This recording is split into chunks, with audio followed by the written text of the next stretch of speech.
Come here. Come here. Show everybody your new hat. Your new hat. Come here. Look. Look up. Look up. Oh, it's a little football head. Yeah, it's a little football head. This is what you gotta do to keep the Doberman's ears up. No. No. See if anybody comes in here. We just got back from the vet, so he doesn't have his cone on his head, but he's got he's got football goalpost head now, right? Yeah, yeah. You got tape on your head. No biting. Come here. Come here. Get this. Look. Show everybody how you play with this. Not me. This. Come here. Look. Get the giraffe. Ow, ow. Come on. Get the giraffe. Get the giraffe. He keeps shaking his head. Hello. Go ahead. Get Mr. Giraffe. Get him. He got his cone off. He's no more cone head. Now he looks like a football field or something.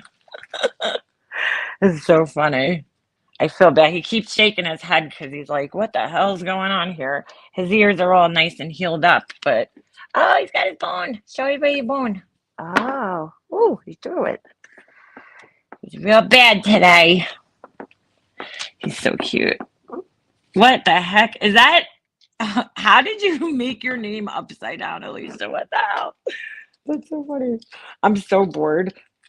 I haven't been live this often in like ages because I'm like so bored just sitting here with this dog all day.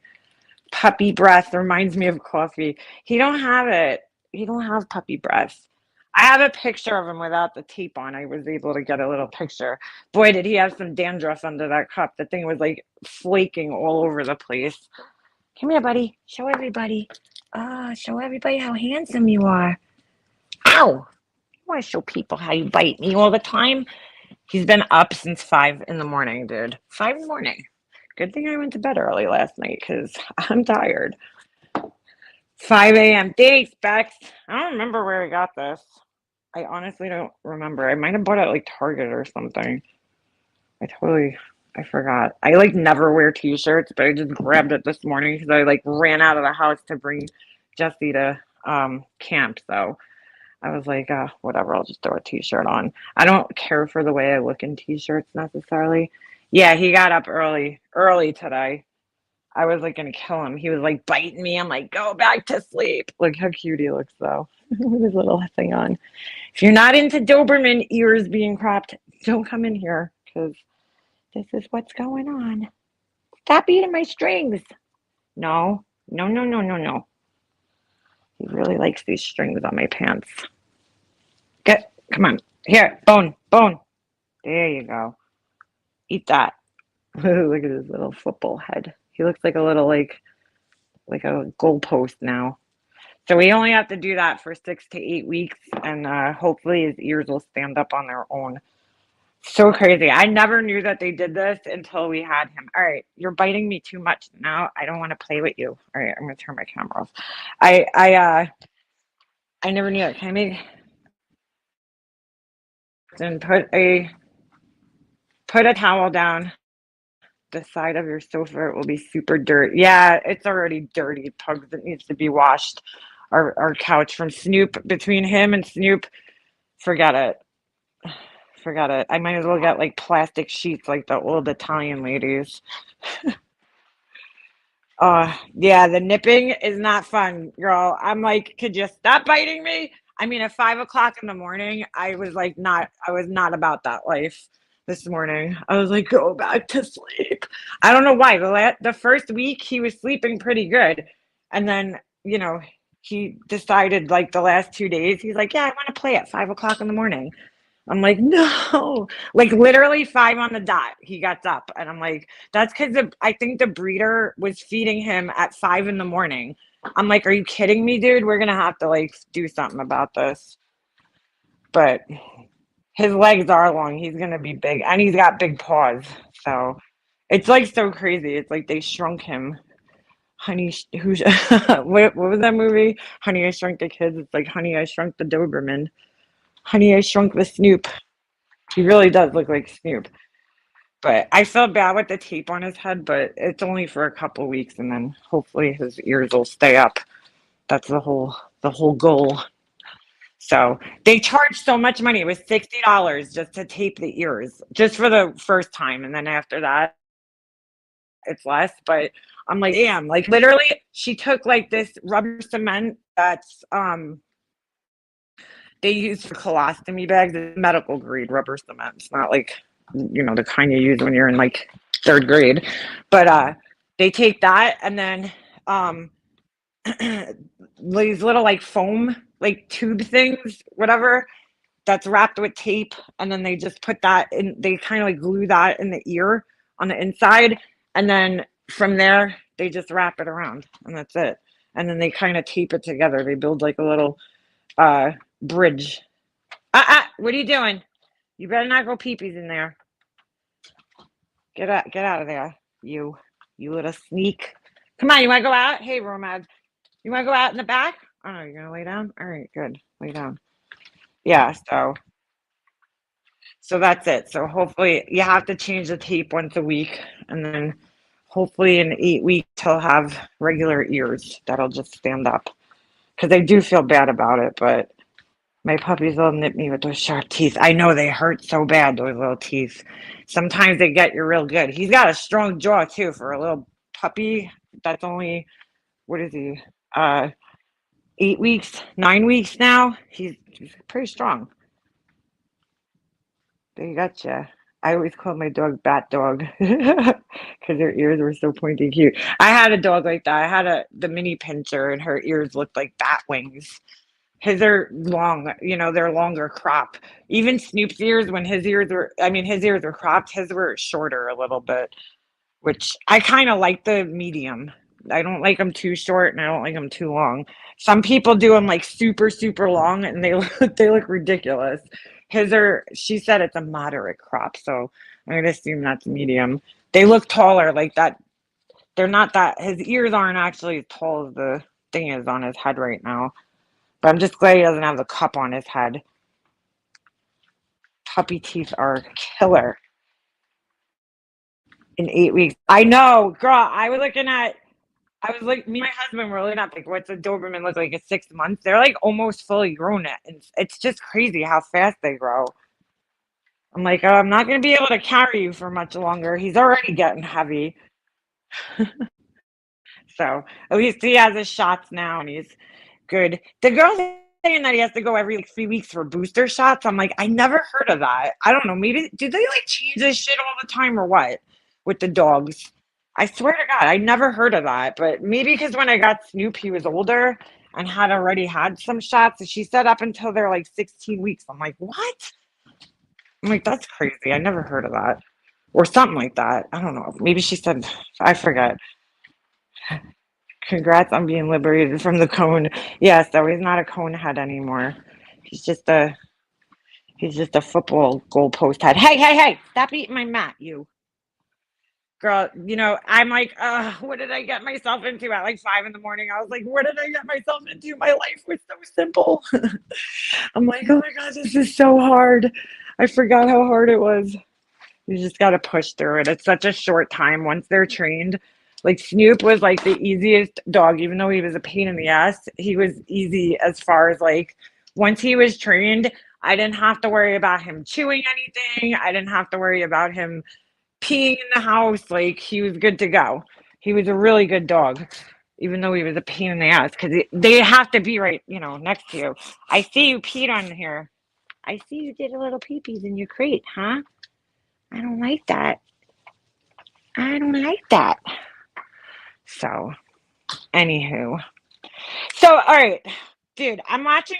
I don't even know why. I turned her on only for a minute last night.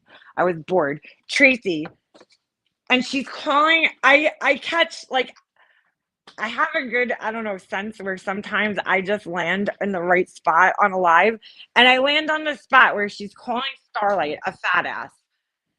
And I'm like, Tracy, come on, girl. Are you serious? Starlight is not fat. If that's what you consider fat, I don't know what to say. That is not fat. That is not even close to fat. It's not even heavy. It's not like that's a normal sized body. But she's like, Starlight, get out of the car with a fat ass. And I'm thinking, why do you even, I don't even know. I haven't even seen Starlight around or on panels or anything. Maybe it's just me. But I'm like, why do you have to call her a fat ass? Like, I don't even think she was, it has been around even. And I'm like, so you're just going to go for anybody? I don't know. I just don't get it. So because other people said things, I said things about her, fucking Mama T Belly looking like a linebacker. I sure as fuck did. You know, you don't come in and call somebody 1 ton, and then when you're not in a position to be saying shit like that, that's not right. Yeah, I know, Jane. She was probably crying all night. Oh shit! You know what? I just realized I gotta. You guys probably can't even hear me that good. Is this better? I forgot I had my headphones and still, and it probably sounds like crap through those. But I'm like, are you fucking kidding me? You're calling her a fat ass, like Tracy. Come on, girl. Let's just be honest. She don't have a fat ass, but why are you even like saying that about her? I just don't understand. I don't get it. Because dude, this whole thing, okay, nobody would have. I just like I seen somebody sent me a screenshot too today of people and they're like, "Oh, why is everybody bothering Mama T Belly?" Dude, I mean, let's just be realistic. I understand that you're friends with this woman. I get it. You're friends with her and I totally understand that. But nobody would even know that woman existed, okay, if she didn't go around like lighting dumpster fires everywhere. That's what I don't understand. I'm like, how did this woman become a victim? Nobody's bothered. Like, I didn't even know she was still on YouTube. I wouldn't even pay any attention to her if she hadn't come in my chat one day and said something fucking rude to me. So I'm trying to understand how she's all of a sudden the victim. But she does the same thing to everybody else too. It's not just me. She just like made videos about people or, has some rude shit to say. So people are responding to her. How is she a victim in these people's eyes? I'm so confused. So we should just ignore her. She should go around and be able to talk shit to everybody and everybody should just ignore it. Like, I mean, what's fair is fair. If I go into somebody's chat and I say something rude, I fully expect clapback from that. Like fully, you know? Anytime I say anything fucked up, I expect clapback from it, you know? I mean, I would be ridiculous to assume that somebody's not going to respond to you saying something rude about them. I mean, that's just ridiculous to me. I drunk dialed MGL. She got super mad. I was honestly being sarcastic, calling her a-hole. Oh, no, get out of here. Carla, have you thought about getting a number a while back? You remembered. Lanky. Oh, Carla, why? You don't have a dog? Come here, buddy. What's the matter? You want to come back in? You want to come back in? He's like, could you please go back out on the porch and sit down? That's where I like to hang out. He loves sitting on my porch, dude. Just like Snoop did. So weird. He likes to sit right behind me, right up my butt, just like Snoop did. Come on, you want to come outside? But anyway, I just think it's like crazy because I'm like sitting here thinking like, is it just me or am I losing my mind? Like this woman made rude comments about people. That's why people are talking about her. It's not any other reason. I would never even think about her otherwise. And I don't think anybody else would. It's just so fucking weird to me how people get like that. All right, buddy, I'm just getting something. Hold on. Can't be away from me for too long. I want pick the right breed for us. I think, I don't know. Everybody, you really do have to pick the right breed, whatever works for your family. Dobermans are good family dogs, just saying. But they're very high energy. If you don't have the energy to keep up with a Doberman, I certainly wouldn't suggest getting one because they're definitely high energy dogs. They're not for, they're not apartment dogs. You have to have a yard. They need space to run. They're definitely a handful.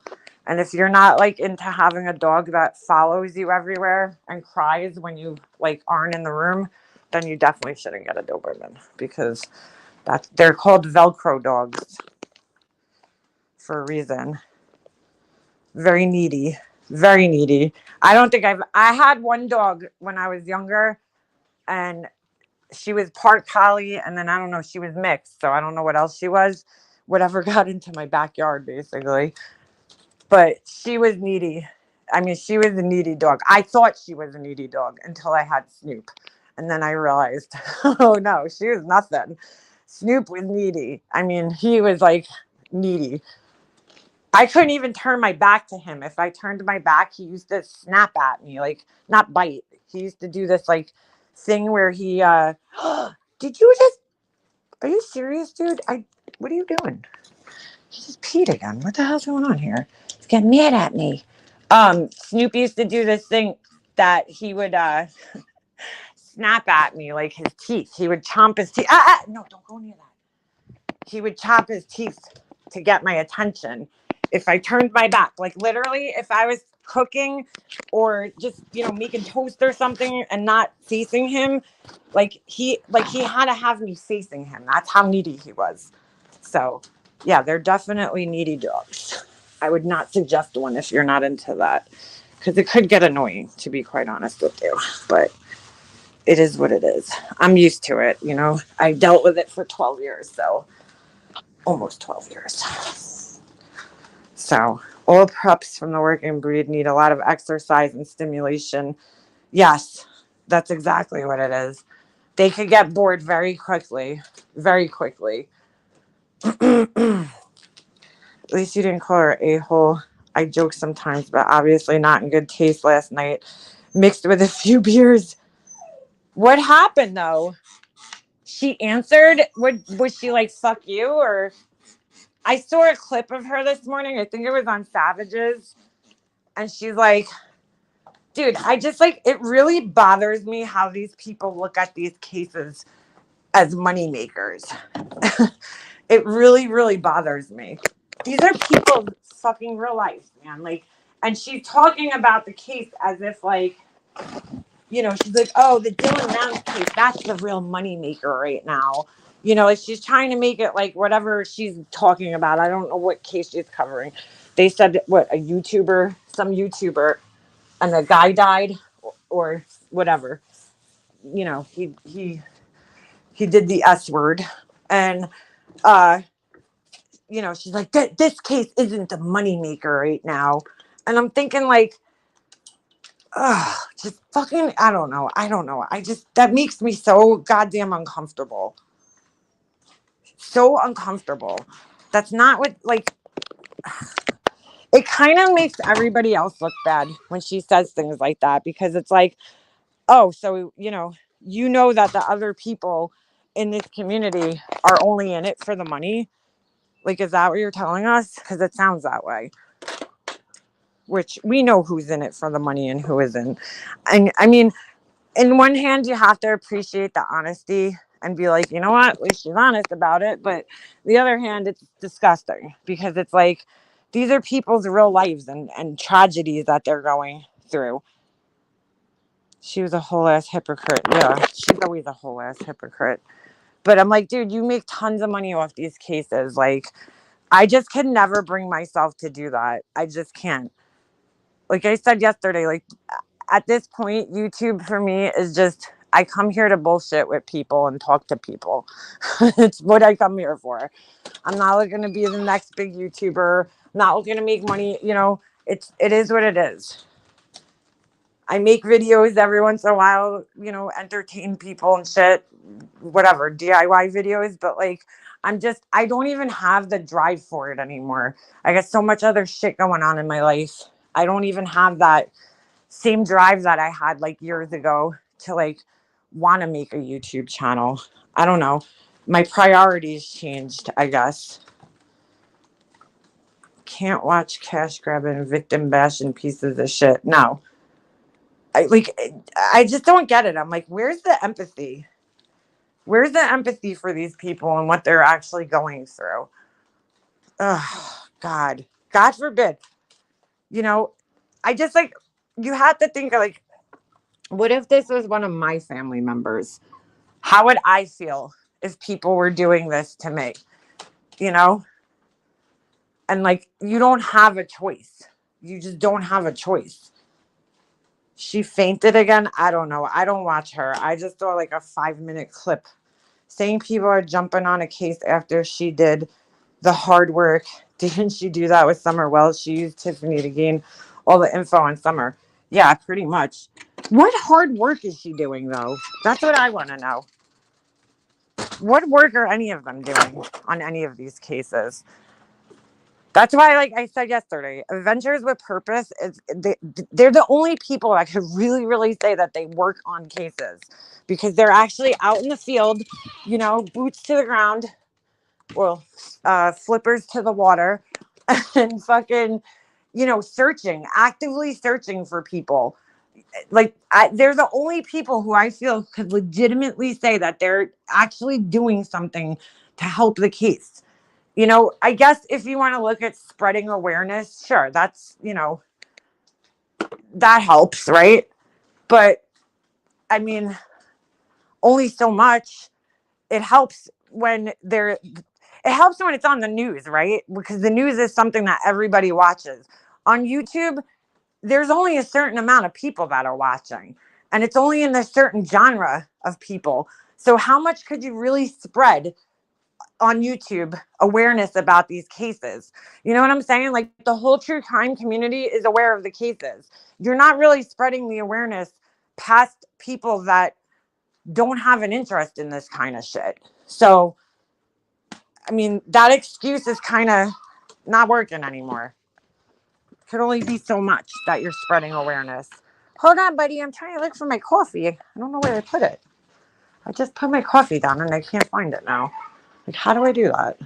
Where did it go?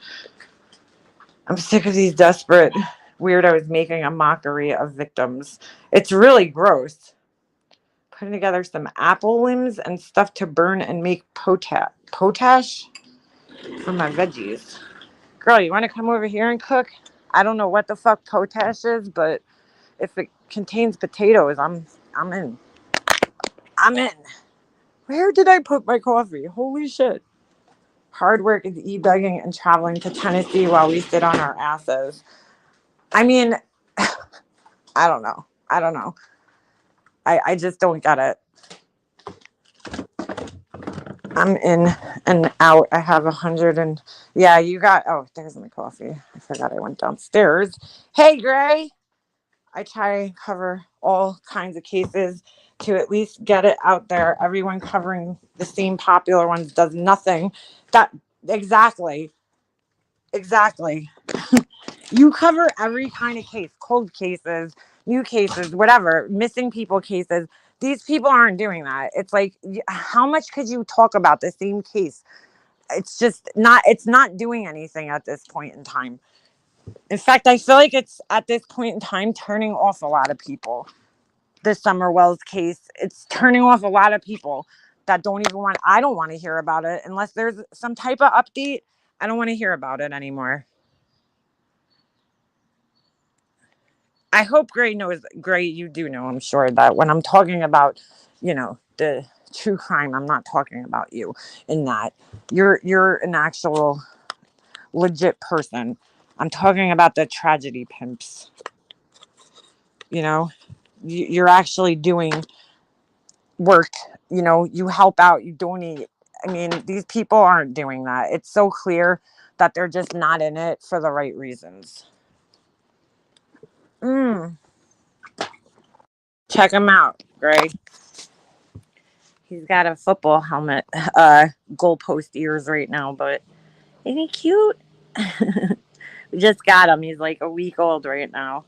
Well, I mean, a week old. He's a week old for me. He's 9 weeks old as a puppy. Right, buddy? We just got his ears wrapped. So we got to do this for like 9 weeks, 8 weeks, whatever. Hey, Lisa.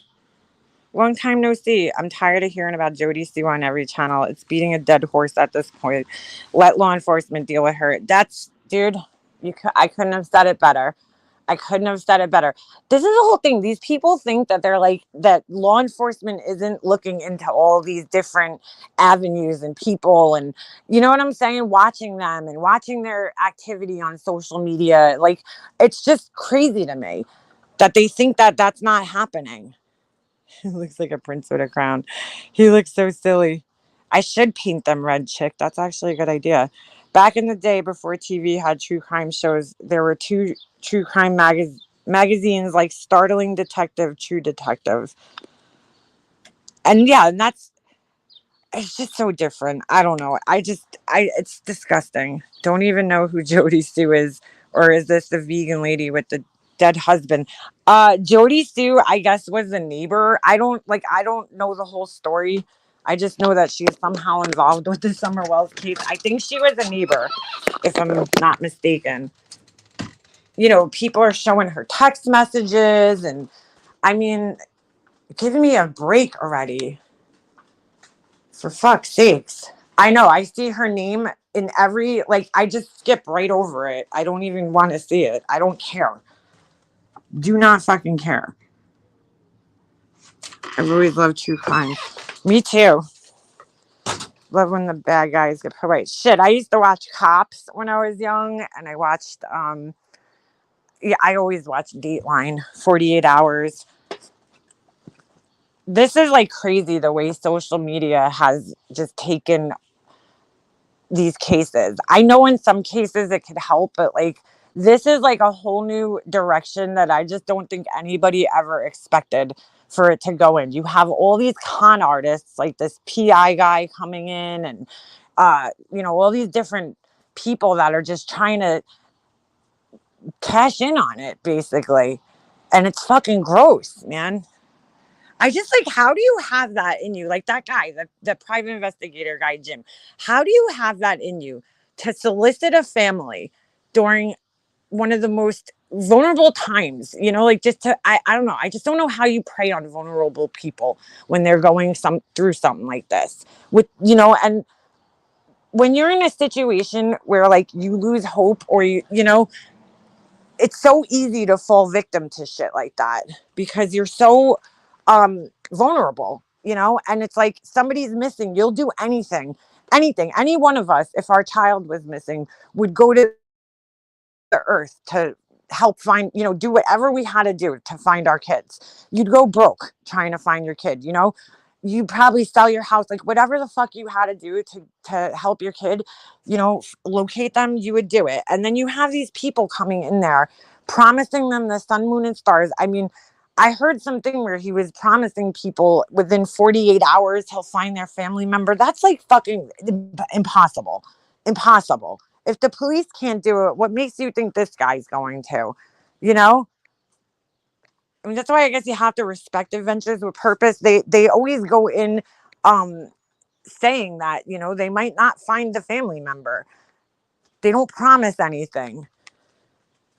If this guy comes in with all these fucking ridiculous promises to these families and takes advantage of them during a time where they're most vulnerable. Like nothing pisses me off more than that. I mean, just I can't, it just pisses me off to take advantage.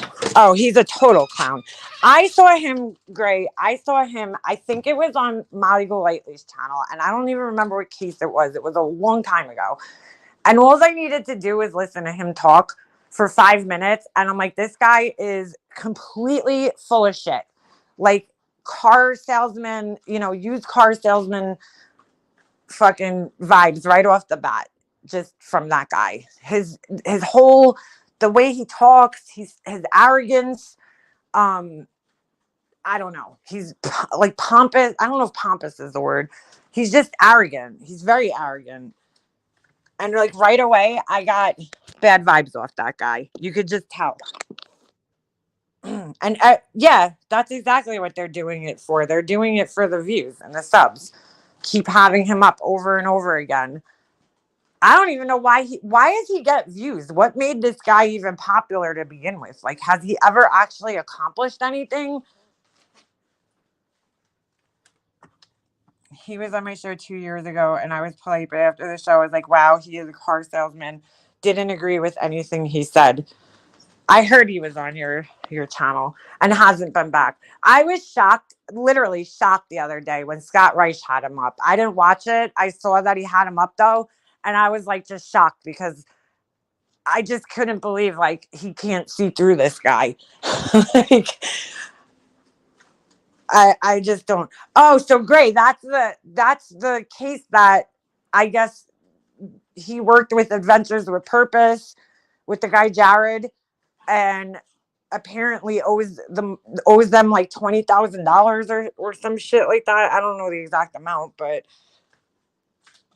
they clearly had problems. And I don't even know why Scott needs to do that because like he's got a pretty big following. I mean, I followed him from when he first came on and started his channel pretty much. The first case he covered was the Watts case. And that's how I found him. Scott didn't challenge him on obvious lies either. Really? See, I couldn't watch it. I just can't even listen to that guy. I just can't even listen to him. He's like so it just goes in one ear and out the other when he talks. There's just when I heard that phone call the other day of him saying that that kid joined a militia group and all this like wild crazy shit, I was like, yeah, this guy's fucking out of his mind. There's something wrong with him. It was from being on Gray's panel. I might have seen that years ago because he did look familiar to me when I saw him on MGL's panel, whenever that was. I don't even remember what case I don't know if he was on there for the Summer Wells case or one of one of the other cases that she quote unquote covered. Scott didn't know the case and so didn't know what to challenge. Had a chance at subs and views and went for it. God, that just makes me so sad. I know there's like this Tyler guy that keeps having him up, and there was somebody else that recently had him up, and I was just like, "Are you kidding me, dude? Like, was it oh God, why can't I think of this guy's name? Somebody help me out.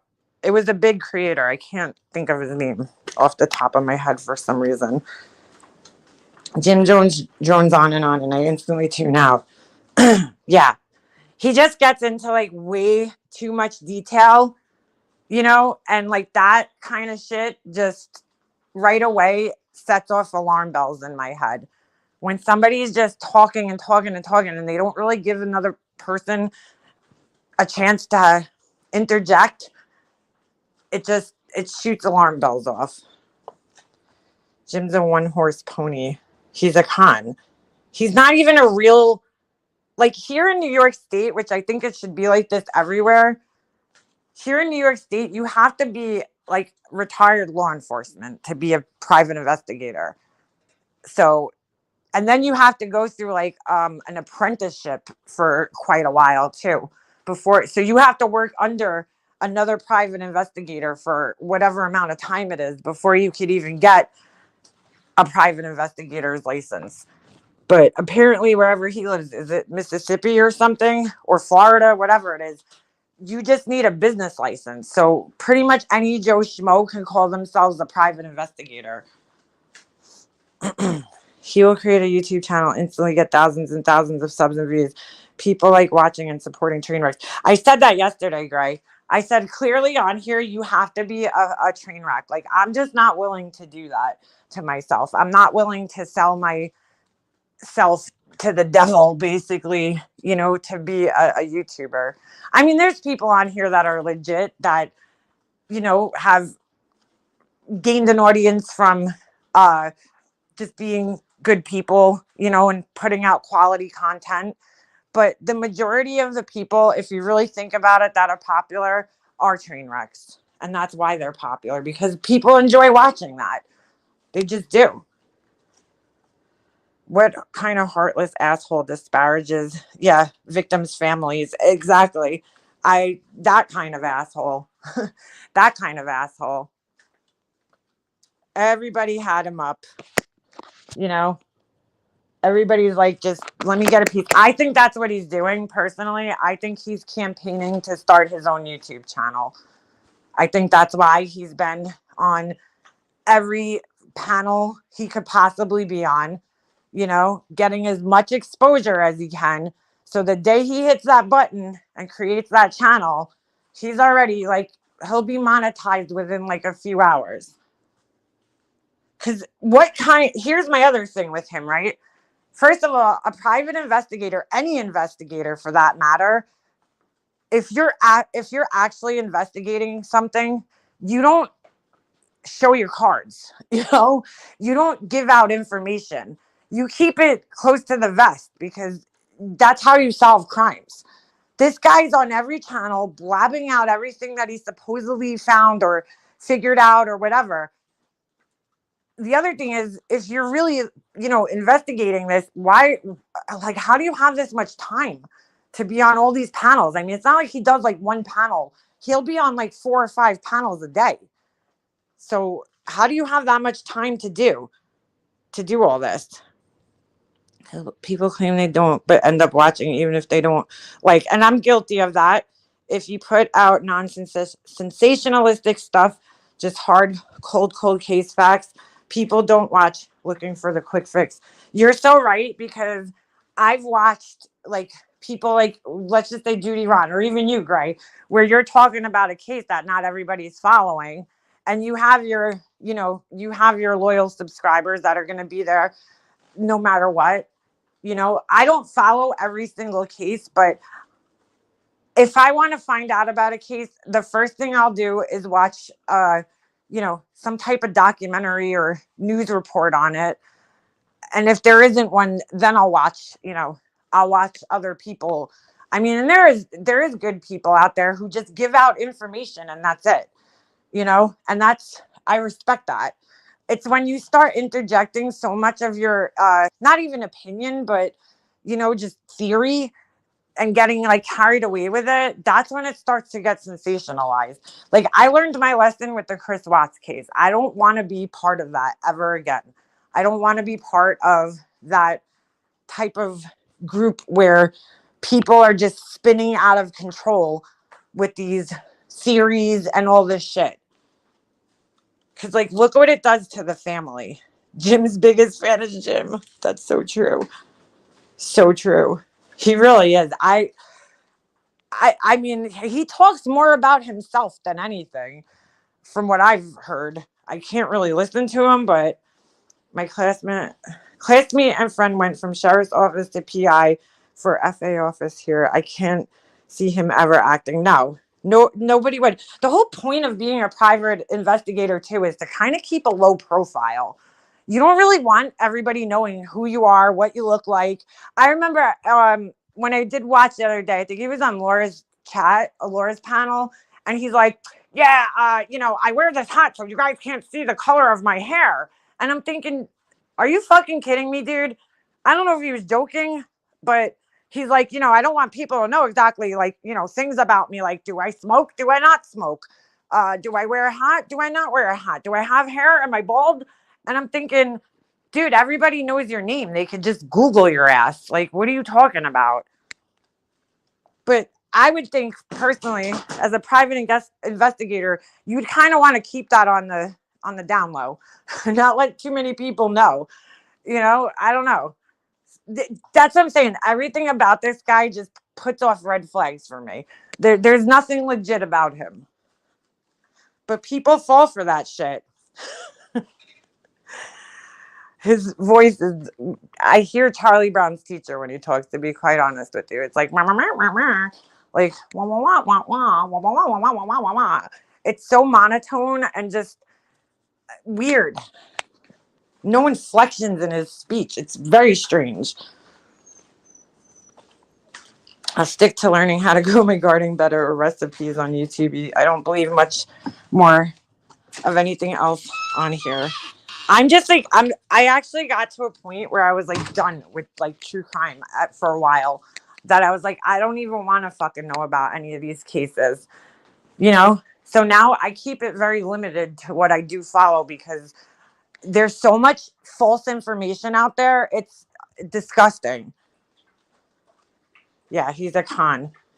When somebody says on a news interview, you can't con a con, I mean, they're pretty much telling you. They're telling you about themselves. He's totally full of shit. Yeah, he's like one long run on sentence. The other night he said, I'd never date a woman from Louisiana because I want a woman with teeth. Oh wow. So he's like fucking, oh, thank you, Gray. He's biased then. That's nice. Or whatever. He's disgusting. I've heard him say some really, oh, that's who it was, Ictamel. He was on that guy Ictamel's panel, who I'm not the biggest fan of, but he was on that guy's panel, and the first thing he does when he gets on the panel is start insulting the guy. And I'm like, what the hell is wrong with this guy? Like, I don't know who raised him. He's like making fun of his shirt and basically saying that he's fat, because he's like, oh, I never seen anybody with muscles without muscles wear a muscle shirt like that.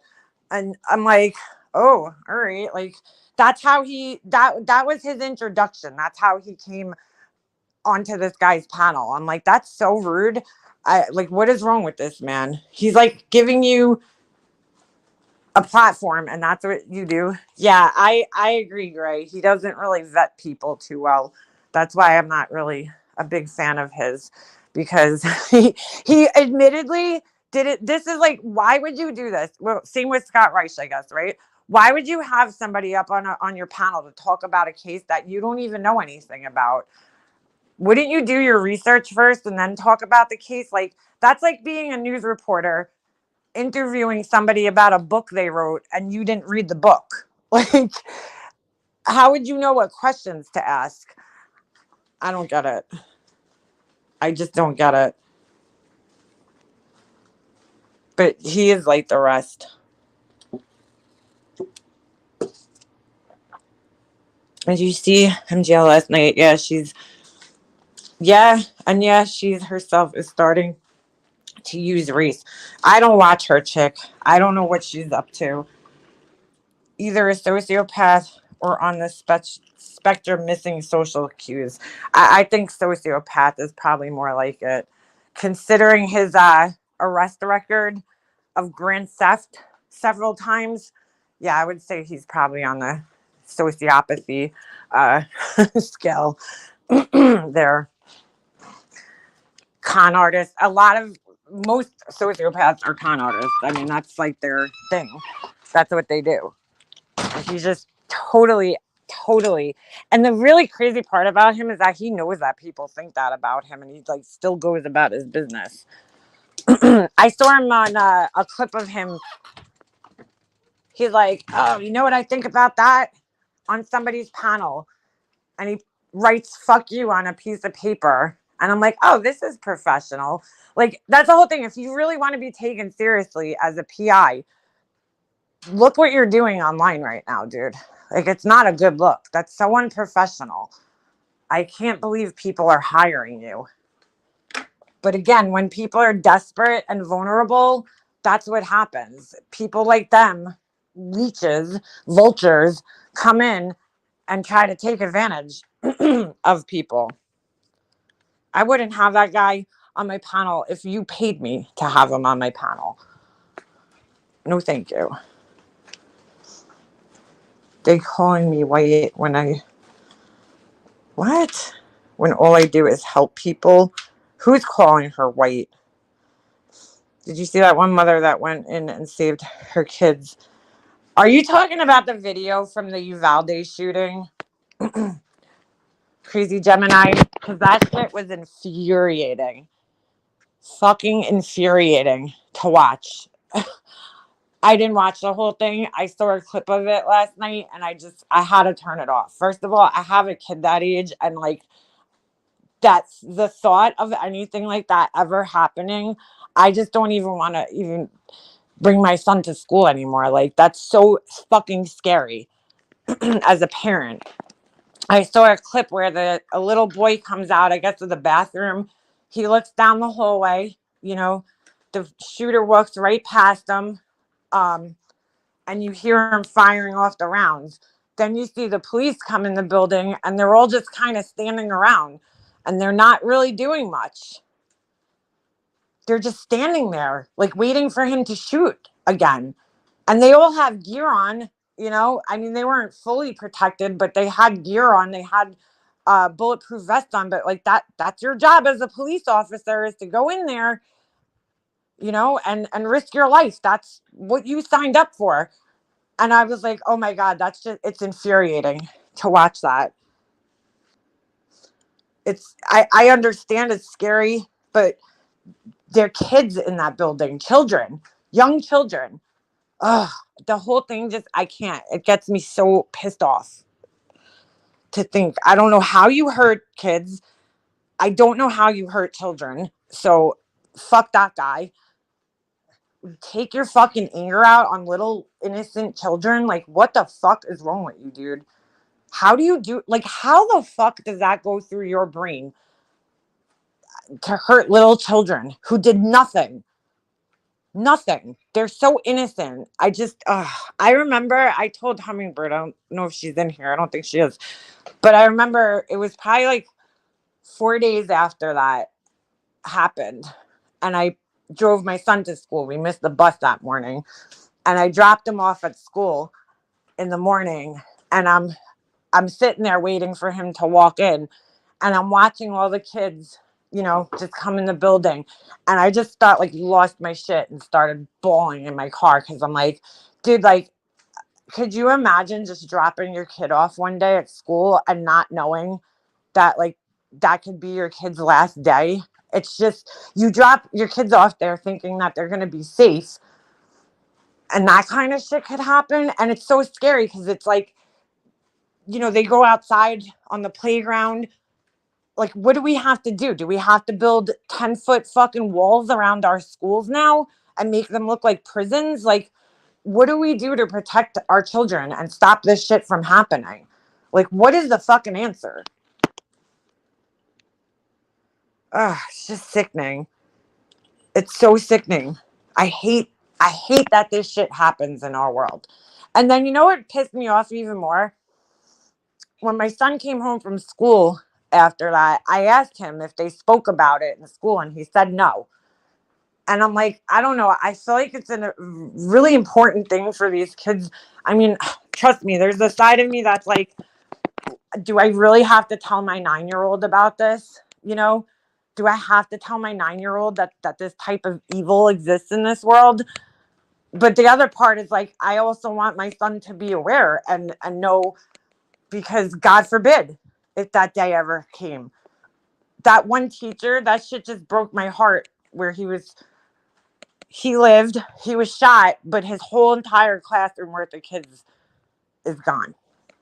And he tried everything he could to protect them, hiding under the table like they were instructed to do, while the kids were calling the police from the cell phones. Oh, God, I can't.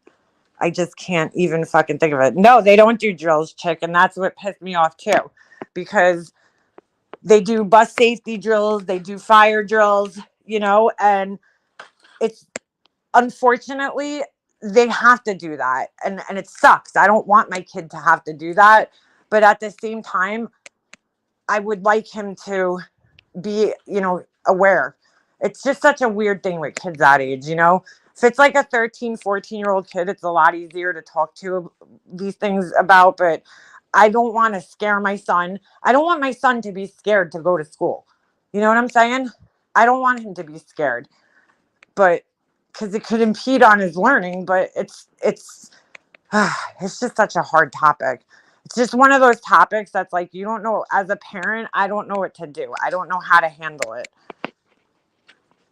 You know, when your kids ask you those questions that you're just like, like they're so hard to explain the answers to a kid that young. We had a piece of shit threaten all the grocery stores in town on Flag Day. Get out of here. And one of the stores is right behind our school campus. And so they locked down the school. Oh my God. And you have all these, like, yeah, copycats now that are doing this shit. There's been 300 mass shootings this year. 300 mass shootings this year. And you don't hear about every single one of them, but 300, in all different places, whether it was at a grocery store, in the subway, at a parade, at a school. What's going on, dude? What is going on in this country right now that we're dealing with this? I don't know. One thing I think that has to change, besides, more rigorous background checks, even though those aren't always a guarantee, because a lot of the times these white, I'm going to stereotype them because it just is what it is. These white, nerdy, awkward kids are, have no criminal record. They have no prior record. So I don't know what good a background check is going to with HIPAA laws and, all that. I don't know. I don't know how you do a background check comprehensive enough to do that. But one thing I think needs to stop, because I've been hearing a lot, and this goes back even to when James Holmes did it.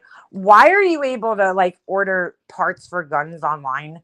That needs to stop. You should have to go in, whatever it is that you're buying for a firearm, you should have to go into a store and show your face to buy it. I don't understand how these people are able to purchase a gun and then get all these other parts for it online through the mail.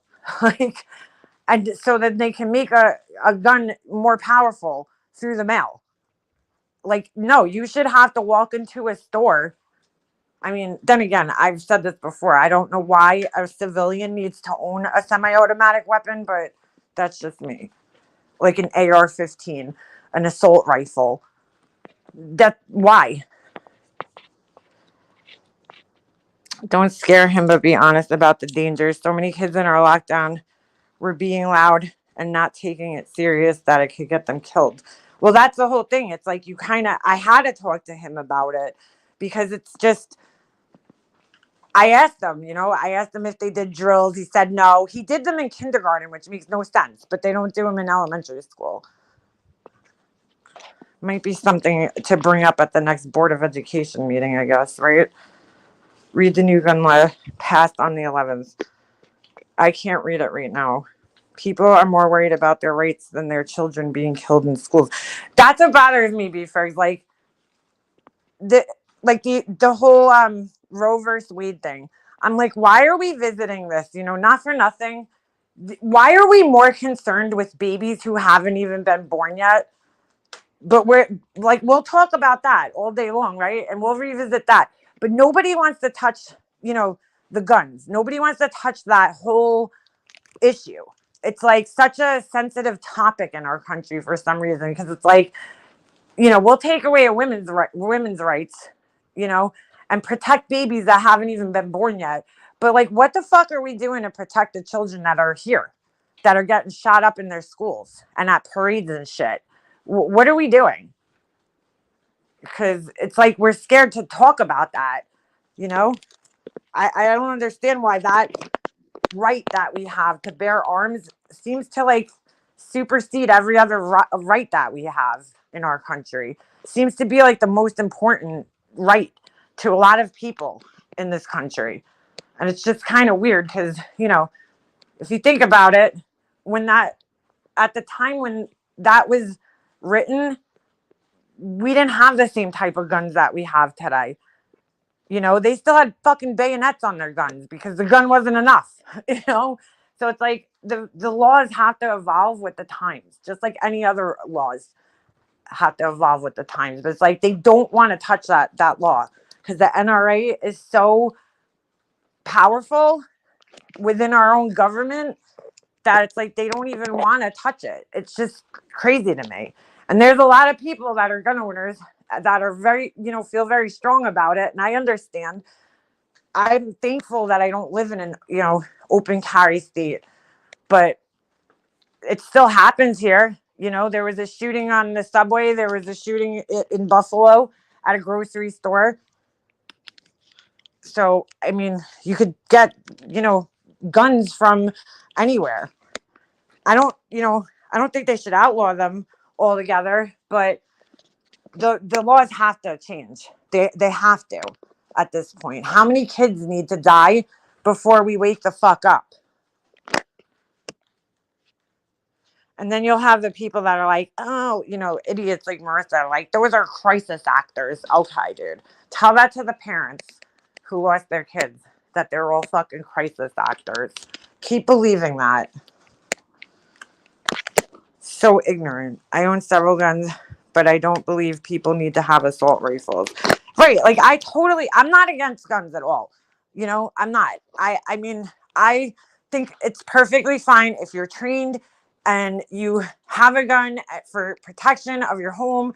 If you're a hunter, I mean, I'm not into hunting. I don't like hurting animals, but I understand, you know, sometimes it's necessary to control populations and stuff. And, you know, other people eat the meat and everything like that. And I get it, you know, and I'm not against that. I personally just don't choose to do that. But I'm not against it. But like, I just don't see the need for the assault rifles. I just don't. They need to be banned. It's crazy. I mean, there's already a millions out there probably, but I don't see the need for them except for like the military to have them. You know, regular people just don't need that in their homes. You don't need that to protect your home unless you're planning on getting attacked by like 40 people at a time, you know? I don't know. It just seems a little bit excessive. If you lived in Texas and different states, should be different laws. MGL is a crisis actor. Yeah, in her own head she is. Boom, boom. What was it? Boom, boom, bang, boom, bang. Boom, bang, bang, boom. Boom, bang, boom, boom, bang. Although conspiracy theories are very believable, you still have to use logic and common sense while hearing them. Yeah, exactly. Listen, I watched the whole thing about the Sandy Hook, you know, conspiracies that they have out there. I watched this whole thing about it, like back when it happened. And it was convincing. I'll tell you, it was very convincing. And it made sense. You know, it made a lot of sense. But you know, you just have to, you can't just take those things at face value just because like it makes sense. Because there's a lot of things that make sense, but that doesn't make them true. You know, this country was founded on not having the government do everything for everybody. Yeah, well, it seems like it's not like that these days. I had never seen anything with deep woods where it could very well be in a lot of danger. A lot of people are refusing to go back there traumatized. Where? Go back where? Hold on. I gotta read. I see they're opening the store back up soon. Oh, you're talking about the store upstate, right? I wouldn't want to go back. I wouldn't want to go back in that place after that. God, I just can't even. It's like, dude, you can't even feel safe fucking food shopping anymore. Like, seriously, I like feel like, and I'm not like even that paranoid of a person, but I'm like, dude, like the more I'm home, the better. That's how I feel lately. It's like it almost makes you feel like you're scared to leave your house between, you know, are you gonna get this disease that's gonna kill you, or is somebody else gonna kill you? It's just scary, dude. We live in fucking scare. I was saying to my husband the other day, I'm like, did these things always happen in the world and we just didn't hear about them? Or is the world getting worse because of social media and our, you know what I'm saying, the access that we have now to these news stories and information, you know, because like back in the day before the internet, we might not have heard about a lot of this shit, maybe on the news, but like I feel like there's, I don't know, just all these like little news stories that you see just even on like Instagram, you know, it's like, would we have heard about all these news stories? Because the news can only fit so much in an hour, right? So they're only going to pick and choose the top stories that they're going to fit in. But now with social media, they could fit in all those other stories that they can't fit on the actual news program on TV. So we're hearing a lot more than what we used to hear. But was the world always this fucking evil? Or is it getting worse? A crisis actor who believes she is single-handedly saving the world with her Patreons. Patrons. Ugh.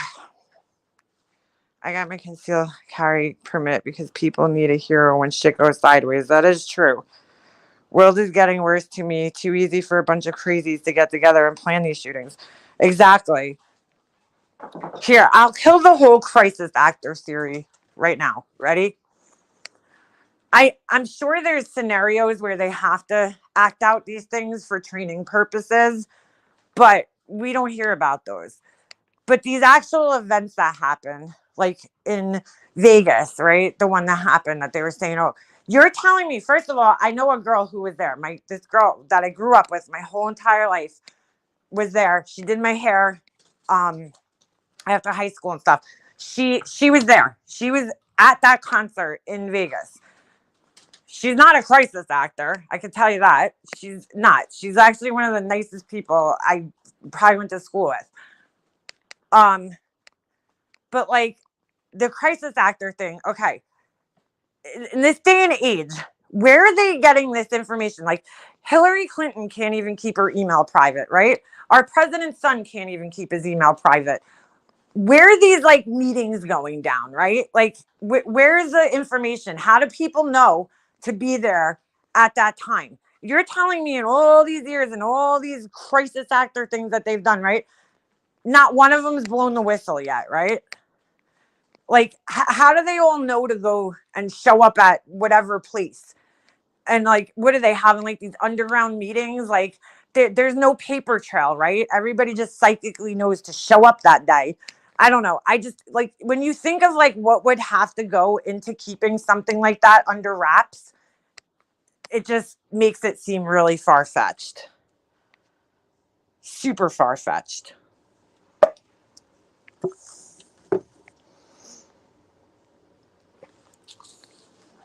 So he's been evil. We just have better ways to kill now. Like I saw this thing. This shit was so fucked up, right? This young boy who was like, this is so fucked up, dude. I couldn't believe this. This young boy who was going, trying to get into a fraternity ends up paralyzed because he got so drunk while he was being hazed to get into this fraternity. And I do think that like the generations that are coming up, they're fucked up, dude. They are. Some of these kids completely lack social skills. I mean, it's scary. Even when you go to like the store, some of these like young kids that are working there, you're like, hello. And I'm not saying that's every young kid, but there's a lot. It's kind of scary. They have like no personalities, these kids. It's very weird. But anyway, this kid's getting hazed into this, college thing, fraternity, whatever. And he drinks way too much that night. I think they said he drank like an entire he had like a giant bottle of vodka and finished the whole entire thing. Ends up passing out, and like nobody, like they just left him. They left him there passing out. Finally, I forget exactly what happened and prompted them, but finally the roommates pick him up and decide to get him like medical help after leaving him there for hours. I don't know if he stopped breathing or what the story was, right? Or convulsing or whatever it was. And they pick him up and they fucking drop him on his head. So this kid's now got alcohol poisoning and he's paralyzed for the rest of his life. And I'm like, what the fuck is wrong with these kids that they didn't even like help this guy? Ugh, it's just sickening. People who can't respect proper gun laws shouldn't touch one. Well, yeah, they shouldn't. I have too much anxiety now with big crowds, but I do miss it. I gotta just leave that fear behind and suck it up because concerts were my thing. I hear you, girl. I'm kind of the same way. I'm like, I don't want to be around any crowds. It's a programming. My kids were down there when it happened, not at that location, but in Vegas. It came to a total halt, the entire city. Well, my friend was like there in the location watching people get shot, like, and she's so fucked up from it. You know, she's so traumatized and fucked up from it. And she had to go to therapy, but no, she's a crisis actor. Okay. They released that eval. Yeah, Badger, that's what we were just talking about. That is that is disgraceful. Disgraceful footage. It's really hard to watch. Extremely hard to watch. They're like standing around putting hand sanitizer on. Like, dude, sanitizing your hands is the last thing you, as a police officer, you should be worried about. Yeah, I mean, you're just walking into the building, and there you see the one cop like reach over and put hand sanitizer on. Like, what's going on there, dude? If I was a parent and that one of those parents, dude, I'd be fucking raising hell. Fucking raising hell. That shit is absolutely disgusting. What went on in that place, or what didn't go on, rather. I mean, they literally were standing there while this guy was continuously doing this. Continuously. And you're just like, what the fuck? The wildest thing is they shut Vegas down in the amount of hours. Well, yeah, that was like 9/11 when that happened. They shut the city down like never in my life. You know, have I seen that? Oops. I just hit something. Hopefully it didn't. Yeah, those cops were beyond a joke. My son said I should wear a plastic bubble. We all should, right? Kenisha, I don't know if I'm saying that right. The guy did drive through the parade for Christmas. Oh, I remember that. I remember that. Wasn't that a woman or something that drove it, like literally just ran people over at a parade? I thought that was a woman. The fourth shooting did happen. It's just scary, man. No, their natural instincts to serve and protect just didn't even. I mean, they were literally just standing there. I couldn't believe it. And I only saw like a couple of, like a minute or two because I just couldn't watch it. I was getting like so upset just thinking of that possibility even happening in my life. I just couldn't even watch the whole entire thing. It says a lot when parents were getting tased and cuffed trying to run in there while cops were just chilling in the shade outside. Yeah. You know, it's so funny because when I first heard this story, I was like so baffled because I was like, wait a second. The police were chasing him to get to this. They were already chasing him. How the fuck did he even get into the school? How did they even get like lose him to the point where he was able to even get into the school? And then once they knew he was in the school, why wasn't anything being done to stop it? Huge fucking failure on the police in that town.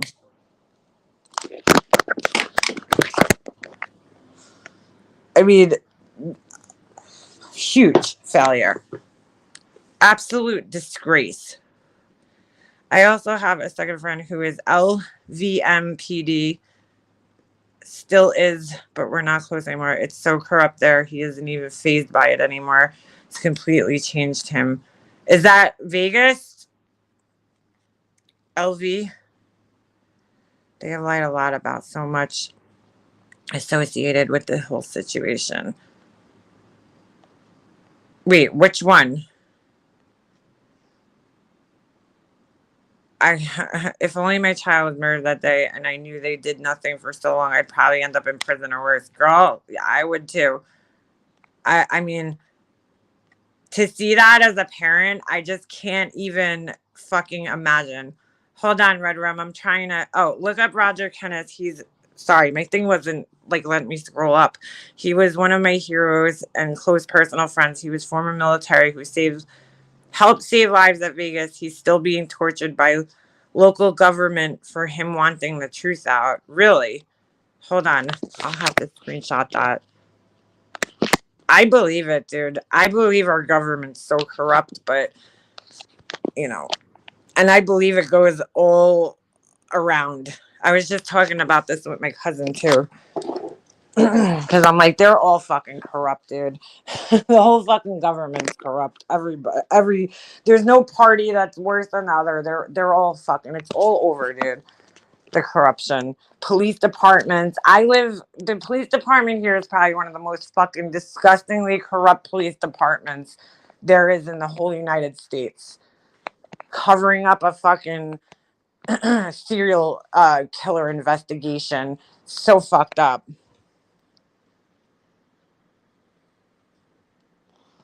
So disgusting. I don't know about that. I mean, it happened. He shot out the window. Hmm. Did you hear the mayor say he was disgusted they released the footage? Are you fucking kidding me? We need transparency so this shit doesn't happen again with cops just standing around. No, I didn't hear that, but that's really upsetting to hear that. Yes, the LAPD is probably second worst. They might actually be the first. They might actually be the first. Sorry. And then the Suffolk County Police Department. And guess what? They're the highest paid. And so, well, the Suffolk County Police, I think, are 11th, the 11th highest paid in the nation, behind like DC cops. I think the LAPD, and then I don't know who else. There's other cops but they're very highly paid. Years ago, there was cops here that were making like over $300,000 in overtime. I mean, it was just insane the amount of money that these cops were making. Failures upon failures, cover ups of the aftermath, and prior to, he's the only person who will not settle with MGM and Mandalay Bay. He's his own attorney. Interesting. If we lie to the public and expect them to believe what we say, how will we ever change anything or make changes to prevent this stuff in the future? Exactly. My blood is boiling about those helpless kids. My blood is boiling too, for a multitude of reasons. You know, between the guy himself who did this for no fucking reason. You know, I mean, ultimately, he's the one that we should blame and be angry with. You know, the cops not taking action the way they should have. I mean, it's just the whole situation is disgusting, fucking disgusting. And then I'm also mad that it's just like, what are we doing to prevent these things in the future? Why are kids having to fucking go through this? Yeah, they're way up there paid. I know they are, chick. I mean, they make good money, these cops out here. It's very hard to get into this police department too. You have to know somebody. You have to either know somebody or have family or something to get into this police department. You know, they say that they're doing like the tests. Anybody's obviously welcome to come take the test, but it's very hard to get hired.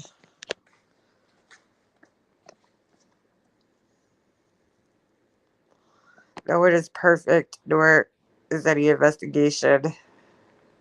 No, nothing's foolproof. He had a painted picture on the side of his house. I think I know, Nana. I heard that where the mom was like, "Oh, I didn't see that," and I'm like, "How the fuck do you not notice a large painting outside of the house?" That was the guy that the Cremo, whatever his name is, Robert. Is it Robert Cremo? I saw that the other day and I'm like, dude, like I walk around my entire house every day. There's no way I would go that long unless it was in my basement. I got to be honest with you because I don't go in my basement. So, because there's like tons of those fucking crickets down there. But if it was on the outside of my house, I think I'd notice that my son, this isn't like a child either. Like, why is your adult son painting on the fucking back of your house? And then the parents, I've heard like mixed reports of the parents saying that there was no signs and then there was signs. And I don't know. I don't know what to believe anymore. But there has to be signs. There has to be signs. That's another huge problem, dude, that I have is that the parents of these kids that are doing these stupid things, there's something going on, dude. Like, I don't know. There's something going on. I mean, how do you not? I don't believe that a totally normal kid just wakes up one day and decides to do that. I heard a report that the dad was having a conversation with the son the day prior or something, or, maybe a few days prior, and they were discussing other same like situations, and like they're like, there is no signs. And I'm like, no, maybe you missed the signs, which I guess we could all do as parents sometimes, right? But like, I don't know. I find it very just hard to believe that your kid was going about their lives totally fucking normal, no problems, no issues, and then decides to just do this out of the blue. And you don't know that, I don't know, these packages are being mailed to your house. And there was another shooter earlier this year, and like the parents bought the kid the gun for Christmas, and he looked like a totally normal kid, you know, from a I would say upper middle class white family, and it's like, what the fuck is going on? Like, are the parents so busy that they're not even like paying attention to the children? How do you how does this happen? There's way too many that happened this year. It's really scary. Yeah, I know that some of them didn't live with the parents. I'm just saying though, like the Uvalde shooter, I know that he did. I don't even think he spoke to the mother, but he was living with a family member. Then the kid that did the parade, I don't well, he wasn't living with the parents, right? And then this other kid that I'm talking about, he was living, I guess, living with the parents, but I'm just like, you know, what's going on, dude? Like, what is going on? We have a major problem, mass shootings prior to COVID, the lockdowns, and the whole situation. Yeah, it did. It amplified the whole thing tenfold, in my opinion. Some parents are too wrapped up in their own lives too. I totally agree with that, Red Room Media. I think that a lot of parents are, you have to remember, years ago when we were kids, a lot of our parents, a lot of our moms were home. I know my mom was home with me until I was in, like, I'd say fifth grade. She worked like part time when I was in uh second grade, but she worked at the school. She was an aide at the school, the same school that I went to. And then, she worked with my dad, but that was only on the weekends. And she stayed home with us up until I was like in fifth grade. And that's when, my dad lost his store and my mom kind of had no choice but to go back to work. And she worked that after that, she worked full time, you know. But like, years ago, it was more common for moms to be home. Nowadays, because everything's so costly, you know, both parents work, and they have to survive. And it's like, is that what's going on, that the parents are like so involved in work? I don't know. I don't know. I don't know what's going on.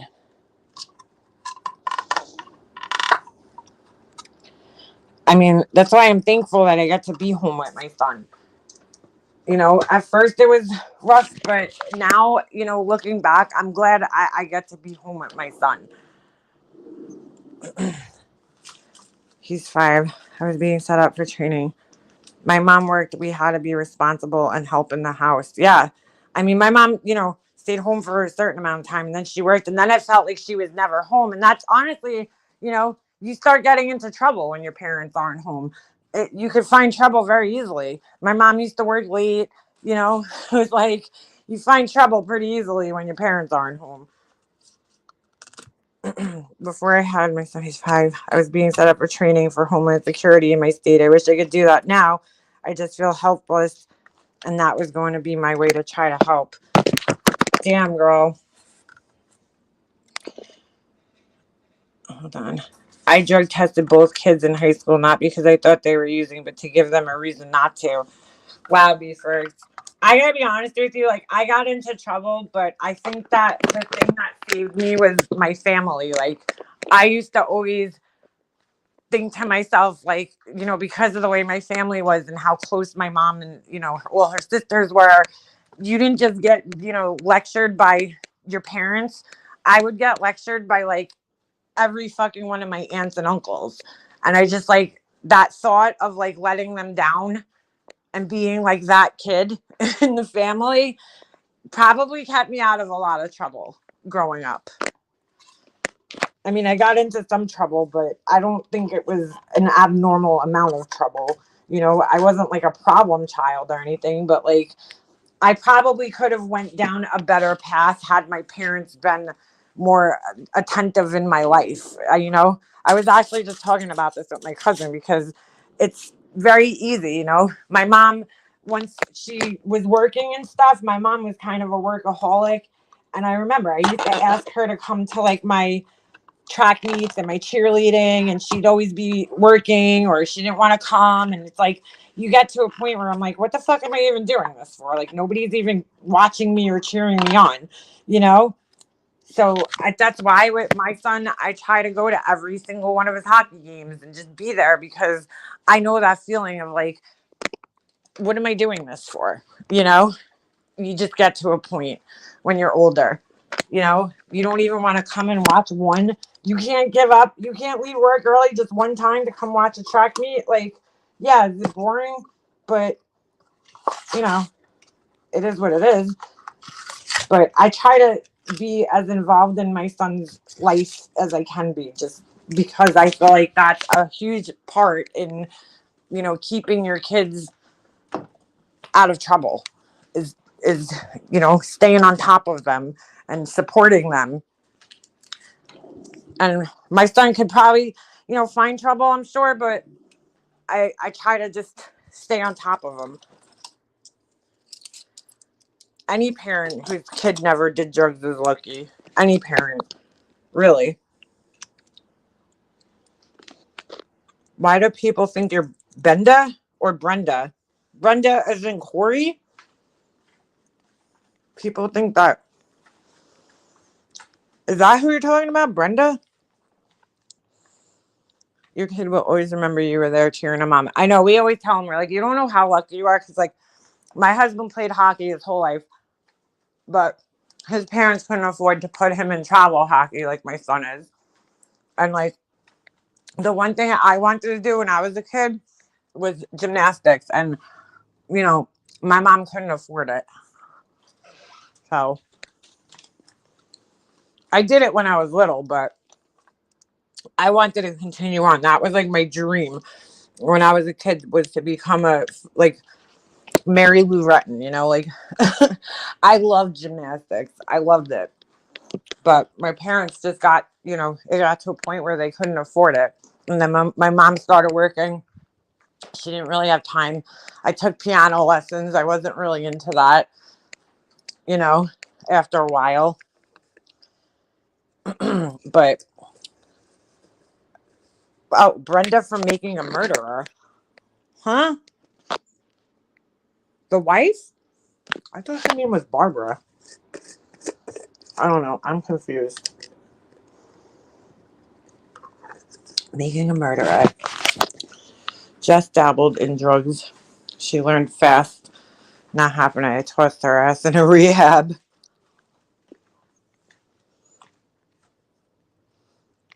I went through a period where I was a little bit against sports because sometimes it feels like you're putting a lot of pressure on your kids.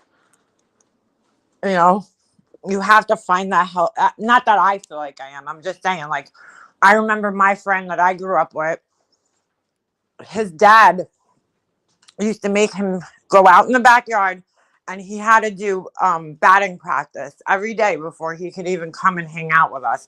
Now, did it pay off in the end? Yeah. My friend actually got drafted to play for the Expos.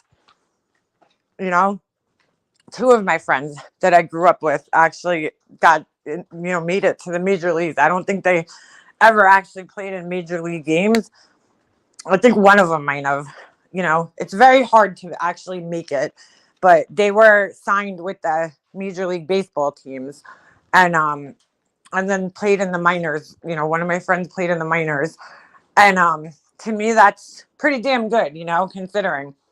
And these kids lived and breathed baseball their whole lives.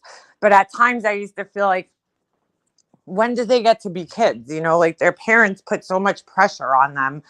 Like, I remember we used to sit outside my friend's backyard and you just hear him cracking. Like, he had a full batting cage in his backyard and you just hear him cranking, you know, like with the bat, cranking balls out with the bat.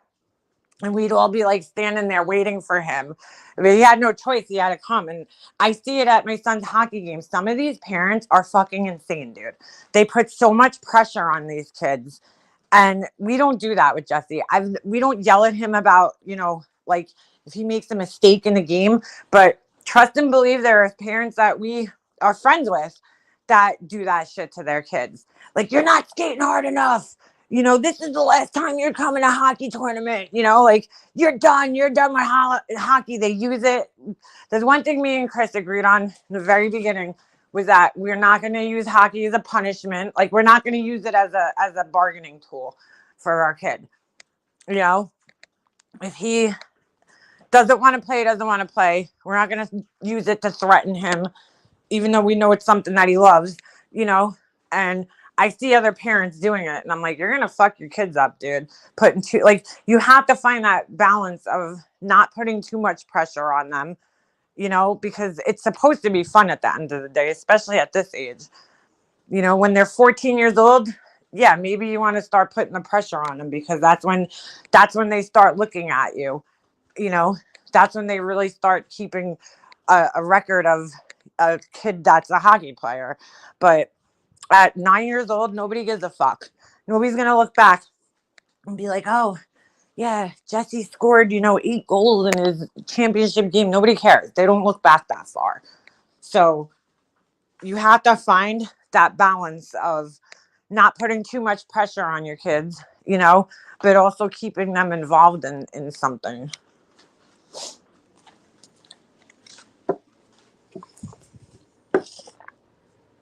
Yeah, there's only a certain number of positions available. But listen, like I was like, damn, you know, all those years of work that my friend put in, it was nice to see. Actually, him and his brother both got drafted to the Expos, and then another friend of mine, he played at like one of the best, I guess, on one of the, you know, college baseball, and then which was like, I don't know if it was Division 1, and then he got drafted. I forget what team he got drafted to though. I can't even remember what team he got drafted to. And then, you know, he played minor league. And then there's like a farm league here too. Is that what it's called? Farm league? I don't know. And he played for that. So, but that's huge, you know. But those kids played. I mean, they spent every fucking day of their lives doing baseball. One of them owns a cleat company now, you know. No, we don't use hockey as a punishing tool ever. And that's why my son loves it. You know what I'm saying? Like, he told me the other day, it was so funny. He was showing me on, there was this video on Instagram and it was like, you know, on the screen, it's like this is my home. And my son goes, Mom, he goes, that's when I feel at home too. He's like, that's my home on the ice. And I'm like, yes, it is. That is definitely your home. One scoop. We don't even we don't talk to him about it. He doesn't like to talk about hockey. He likes to play it. He don't like to talk about it. He don't really talk about his games, how he played, and we don't either. Unless he asks, you know, then we'll say, okay, well, you could have done this, or we'll help, like, give him advice about things. Like, you know, why are you go to the outside? You score better on that side, but like, we don't criticize him. We don't yell at him about it. I've seen parents, there was this one guy who came out of a hockey rink and broke his son's stick over his knee and then came back in and threw it at him in the locker room. And I was like, dude, that's intense. Like, your son's going to resent you one day because you're doing shit like that. You know? You can tell when you watch the kids play hockey, you could tell which parents are too hard at them because the kids are always looking back at the parents, even while they're playing. If they make a mistake on the ice, you see them look right up immediately at their fathers. And so you know which kids are which. I mean, that's like the easiest way to tell. Jesse, don't even fucking look at us. He don't even look at us. And we're always standing down by the glass too. And he don't look at us. Because we're not sitting there yelling at him, you know, that he's making mistakes and shit.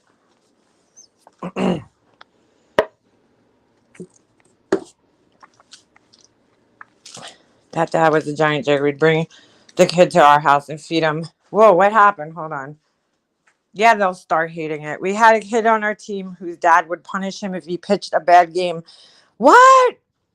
By making him walk home from the game? That is fucking horrible. See, like that, you're going to make, not only are you going to make the kid resent the sport, but you're also going to make them resent you. You know? Imagine that shit. That's fucked up, man. Wow. No way, dude. I would never do that to my son, ever. In a million years. We tell Jesse all the time, we're like, it's, you know, he gets down on himself sometimes. Like, he'll be like, oh, I didn't play good. And we're like, all right, dude, so you just try better next game. You know, like, what are you going to do? Or we'll be like, why do you think you didn't play good? You know, like, what was going on? And he'll tell us. But, like, I would never be like, you didn't skate hard enough. You know, like, I would never say that to him. Me and Chris might say it to each other. Privately, we'll be like, oh my God, he didn't like skate today, you know? But we don't tell him. We just like let him do his thing, you know?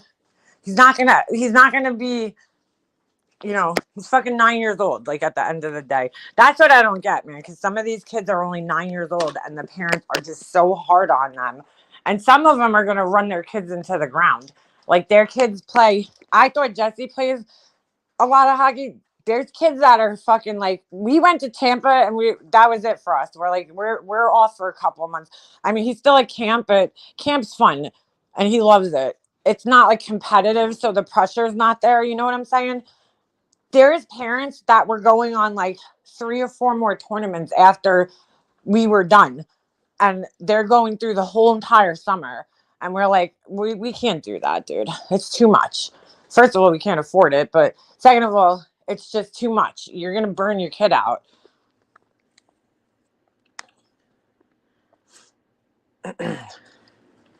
He is polka dot, Suzanne. He really is.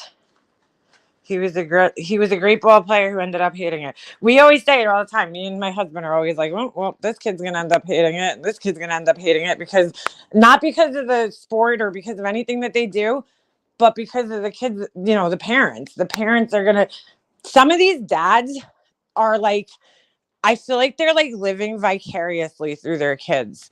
You know, like we're laid back and we meet other parents that are just as laid back as us who don't care. You know, they're like, listen, they're fucking 9 years old. They're just having fun. Do we want to keep it competitive? Of course we do. You know, that's the whole point of being in a sport. But like some of these dads, it's like, even the coaches sometimes too, you know, you start to wonder, is it like about the kids or is it about you winning? You know, like, and some of the dads, I feel like they're living vicariously through their kids. Maybe they weren't good at a sport, you know, so they're like pushing their kids, or I don't know. It's just it is crazy, and you could definitely push your kid too hard, I feel, you know, with shit like that, like punishing them and using it as a punishment. We've never told our son, oh, you're not going to go and play hockey if you don't do this. Like we both agreed on that before he even got like involved in it, that we're not going to do that. You know, we don't want him to hate it. We don't want him to hate us, you know, and feel like like we're torturing him. We want him to want to do it, you know, and to enjoy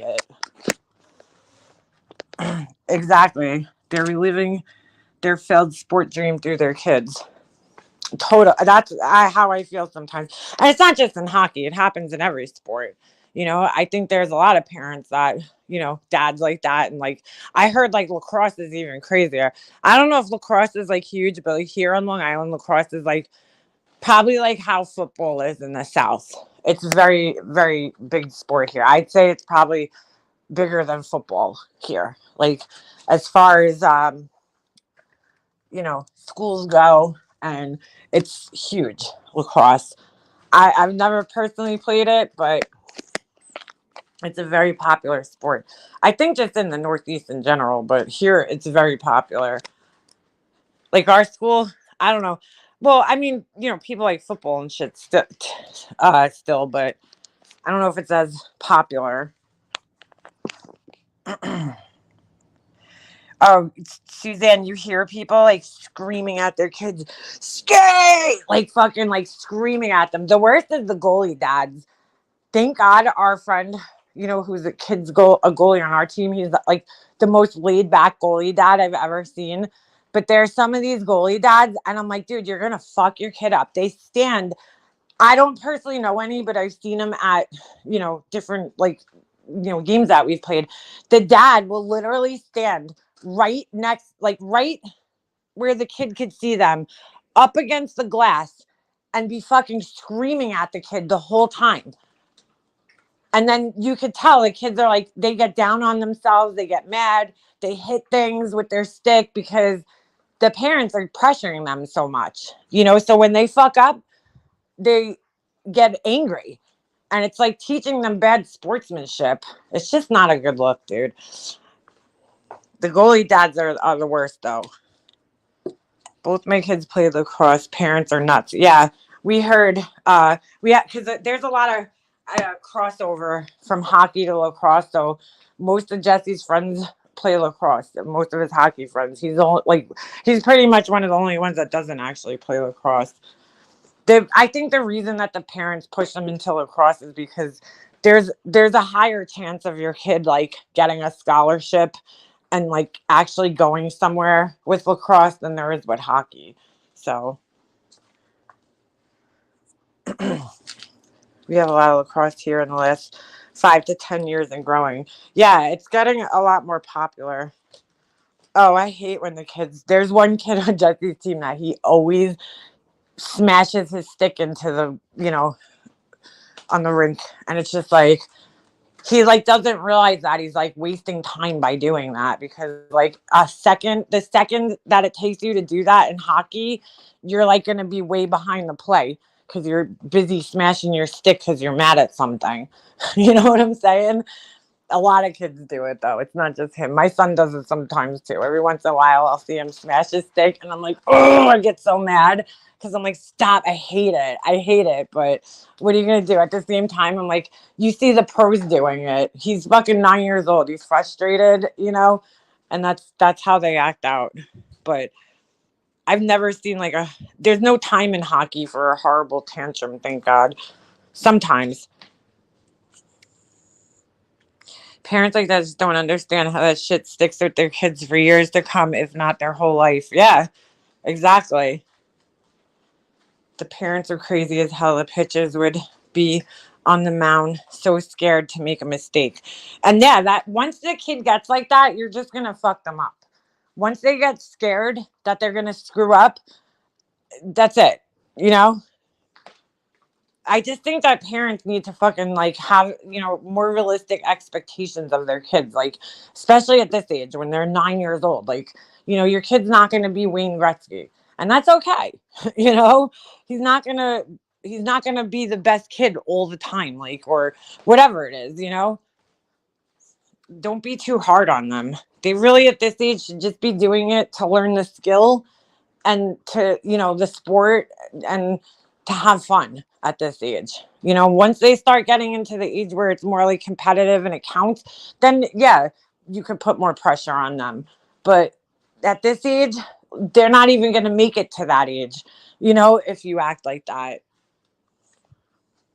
Especially little kids, because kids at this age, they're like always looking at their parents for approval.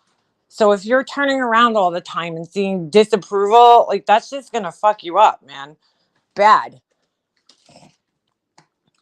Like, don't get me wrong. There's times Jesse will like look up and we'll be like, what are you doing? But like not yelling at him. Like we're laughing. Like we're like, what are you doing, dude? Like, what was that? Like he'll like fan on, like miss the puck, or we'll be like laughing. But there's parents that are like pissed. Like they'll be like, "How do you fucking miss that?" They're screaming at their kids. You're like, "Holy shit, dude! Like relax." I think it will, at least for now. I know Chloe's doing okay. Who's that? Pugs, your husband? This dog is sleeping again all day. I'm gonna kill him because then he's gonna be up at 5 in the morning, going nuts. He's a sleepy boy. It's so funny that they sleep so much when they're little. I guess dogs always sleep a lot, though, right? Like, what else do you do as a dog? You get up, like, especially an older dog. What do they really do? They get up, they poop, and they eat, and they sleep. That's all they do. Anyway, that's all they do. It is embarrassing. Oh my God. Anyway, we'll see. It's just a scary world that we're raising these kids in right now, man. And I am not looking forward to my son becoming a teenager. Like, those years are going to be rough. He's like almost a preteen, which scares the shit out of me. So the other day, I was thinking of my niece, right? I haven't seen my older sister's daughter, since she was a kid. Like, I have not seen her since she was probably like 4. Um, we were talking up until the year after my mom passed away, but my sister's got a whole fucking bag of issues, like a whole bag of issues. So the other day I don't know why, she like popped into my head, and I'm thinking, holy shit, she's probably like either graduated high school last year or close to graduating. So I'm like, I wonder if she has like any social media. So I go type her name in on Instagram, and I was like fucking blown away because I haven't seen her since she was like little, like a kid, a child. She's absolutely gorgeous. I was like blown away. I'm like, oh my God, she's beautiful. And it just made me so sad because I was like, my fucking siblings really suck. They really fucking suck. Cause like, here it is, all these, kids. And like, I hate that I'm not part of their lives. It just kills me. Well, needless to say, I think she's not graduating she's graduating this year, I think, which is fucking crazy because I remember when I remember literally going to the hospital when she was born, and I cannot believe she's graduating high school this year. Well, not this year, next year, 2023. And I was just like, oh my God, she's so beautiful. She really is. She's gorgeous. It's so weird because I really haven't seen her since she was like probably in like middle school, like even seeing a picture of her. So I had no idea like what she looked like. And she's absolutely just stunning. She's gorgeous. And I was just like, not that I thought she would be ugly or anything. I'm just saying, like, I was just taken back, like, by how beautiful she was. It's just so sad that another niece that I have, that I don't get to be part of her life. Like, I was for sure that my sister was just gonna like fuck her up with her issues, but she didn't. She actually turned into a beautiful, happy looking young girl. And I'm like, oh, it's so sad. She's so cute. I would love to hang out with her. But yeah. So what happens with my family just sucks. They fucking suck. It just made me, I'm like, I looked and I was happy to see that she's growing and she looks happy and she's so pretty. And I was like sad at the same time though, because I was like, dude, I missed her entire fucking childhood. She got in a fight with my mom when she was young, and like then it was like, I'm gonna keep the kid away from you. You're not gonna see your grandkid. She like pulled that kind of shit. And then I didn't see her. I think the last time I like interacted with her, I'm trying to think, Jessie was a baby. So, you know, 8, 9 years ago, I went over her house one time, and she was probably in like 6th grade, maybe. So I haven't seen her all those years. So I had no idea what she even looked like. And then I'm like, wow, I'm like, she's so pretty. Maybe when she is a little older, you can reconnect. Yeah, polka dot Suzanne, maybe when she I think everybody gets to that point in their lives where they start getting more interested in like their roots and where they came from and family, and you know what I'm saying? And I don't know what my sister tells her. I don't know what my sister tells her, but you know, there's it's sad. But I'm like, man, this my biggest fear is the same thing is gonna happen with my brother's kid. You know, that like already she's like what 5 or 6 years old, and I don't know her. She wouldn't know me if I saw them in a store. She would have no fucking idea who I was. No idea, and that just kills me. I mean, I know I've talked about this recently, but I'm just saying it's just like I don't know. I guess because his birthday was last week, I've been like thinking about them, you know, just family. This month is just a rough month for me between, you know, my brother's birthday, my mom's birthday is later in the month. It's just like, it just makes you think, you know, and it's like, what the fuck? Like, how did I end up in this position? You know, one day maybe. I'm just happy to see that she's looks like a happy kid. You know, she's so cute. She's beautiful. I was just shocked like how beautiful she is, you know, as a grown woman. I just like I remember her as a baby and a toddler, you know, and like a little kid. And it's like I didn't see her for a good chunk of time, so I didn't even know what she looked like. And now to see her as like an adult almost, it's just like whoa! It was like shocking, but she's gorgeous. Do you think you could reach out to your sister to see if reconciliation could happen? You know what, Ash? I probably could.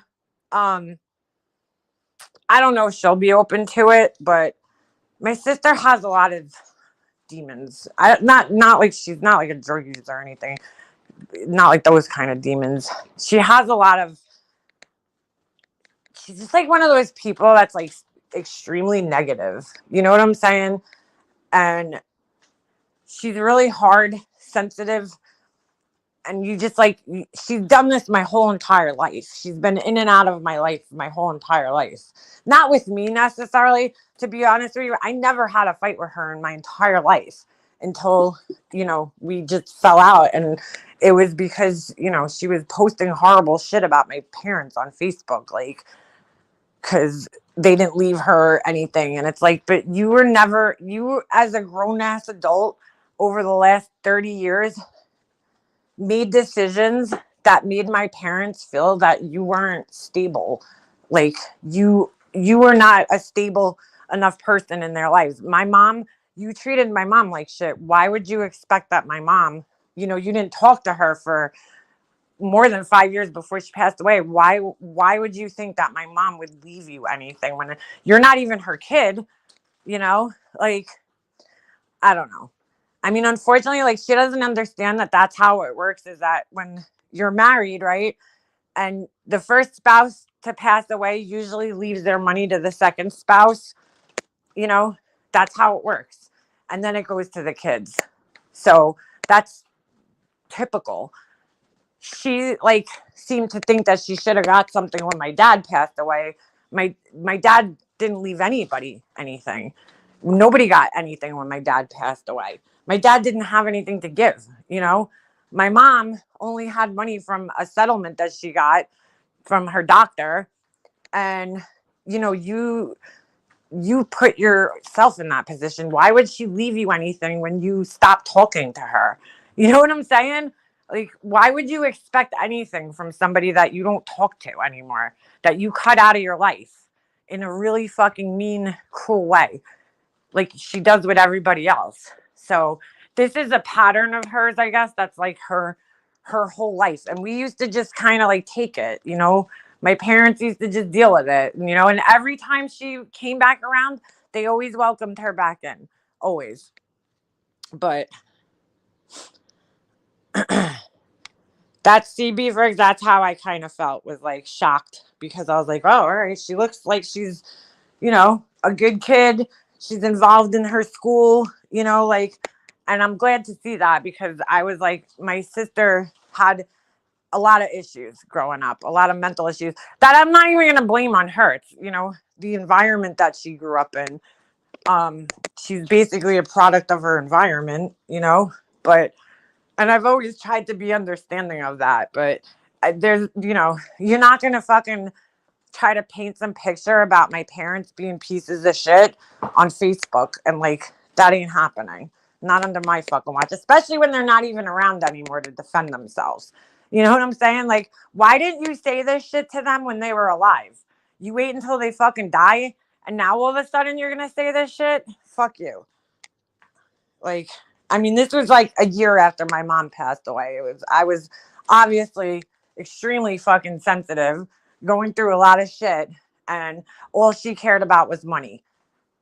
She never called to check up and see how I was doing. No, nothing. But then all of a sudden I get an email from her one day. You think when you sell the house, you could like give me a portion of it?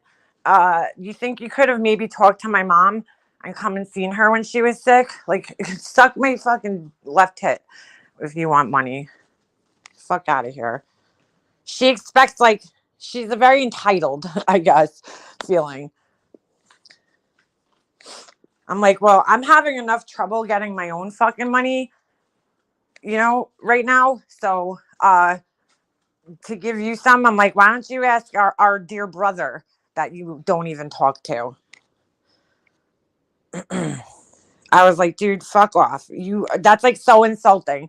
You talk shit about my parents on Facebook, then like this whole bullshit lie sob story that she made up about my dad not giving her money for college and telling her she's on her own. That did not fucking happen. She made this whole fucking like sob story up for everybody to feel bad for her. So that's like her whole Facebook, her whole existence on Facebook is like making these posts to try to make you feel bad for her, like pity posts. And she puts out this whole fucking sob story. And I'm like, yeah, you forgot to mention the part where you dropped out of high school and didn't go to college. Why would you expect my dad to give you money for high school when you didn't even have a fucking for college, when you never even got your high school diploma? Why would somebody give you college money when you didn't even finish high school? Like, what the fuck? You're going to complain about my dad not giving you money for college when she just got her GED recently. Like, I'm talking within the last like 5 to 6 years. But you want my dad to give you money for college? You're going to sit on Facebook and complain about somebody not giving you money for college when you never fucking finished high school? She was mad at my dad because my dad didn't let her drop out of high school. She wanted to drop out of high school because she got mono or some shit. And then she got like a year behind or something. And then she started saying she was agoraphobic or some bullshit. So my parents were like, all right, why don't you move out here, stay with us, go to high school. You have to finish high school. That was like their only stipulation to come live with us, was that you're not going to come live with us and sit on your ass. And trust me, they would have done the same thing. I never would have been able to drop out of high school. That never would have happened. My parents never would have allowed it. Well, my sister ended up, her mom forged my dad's signature and she dropped out of high school in 10th grade.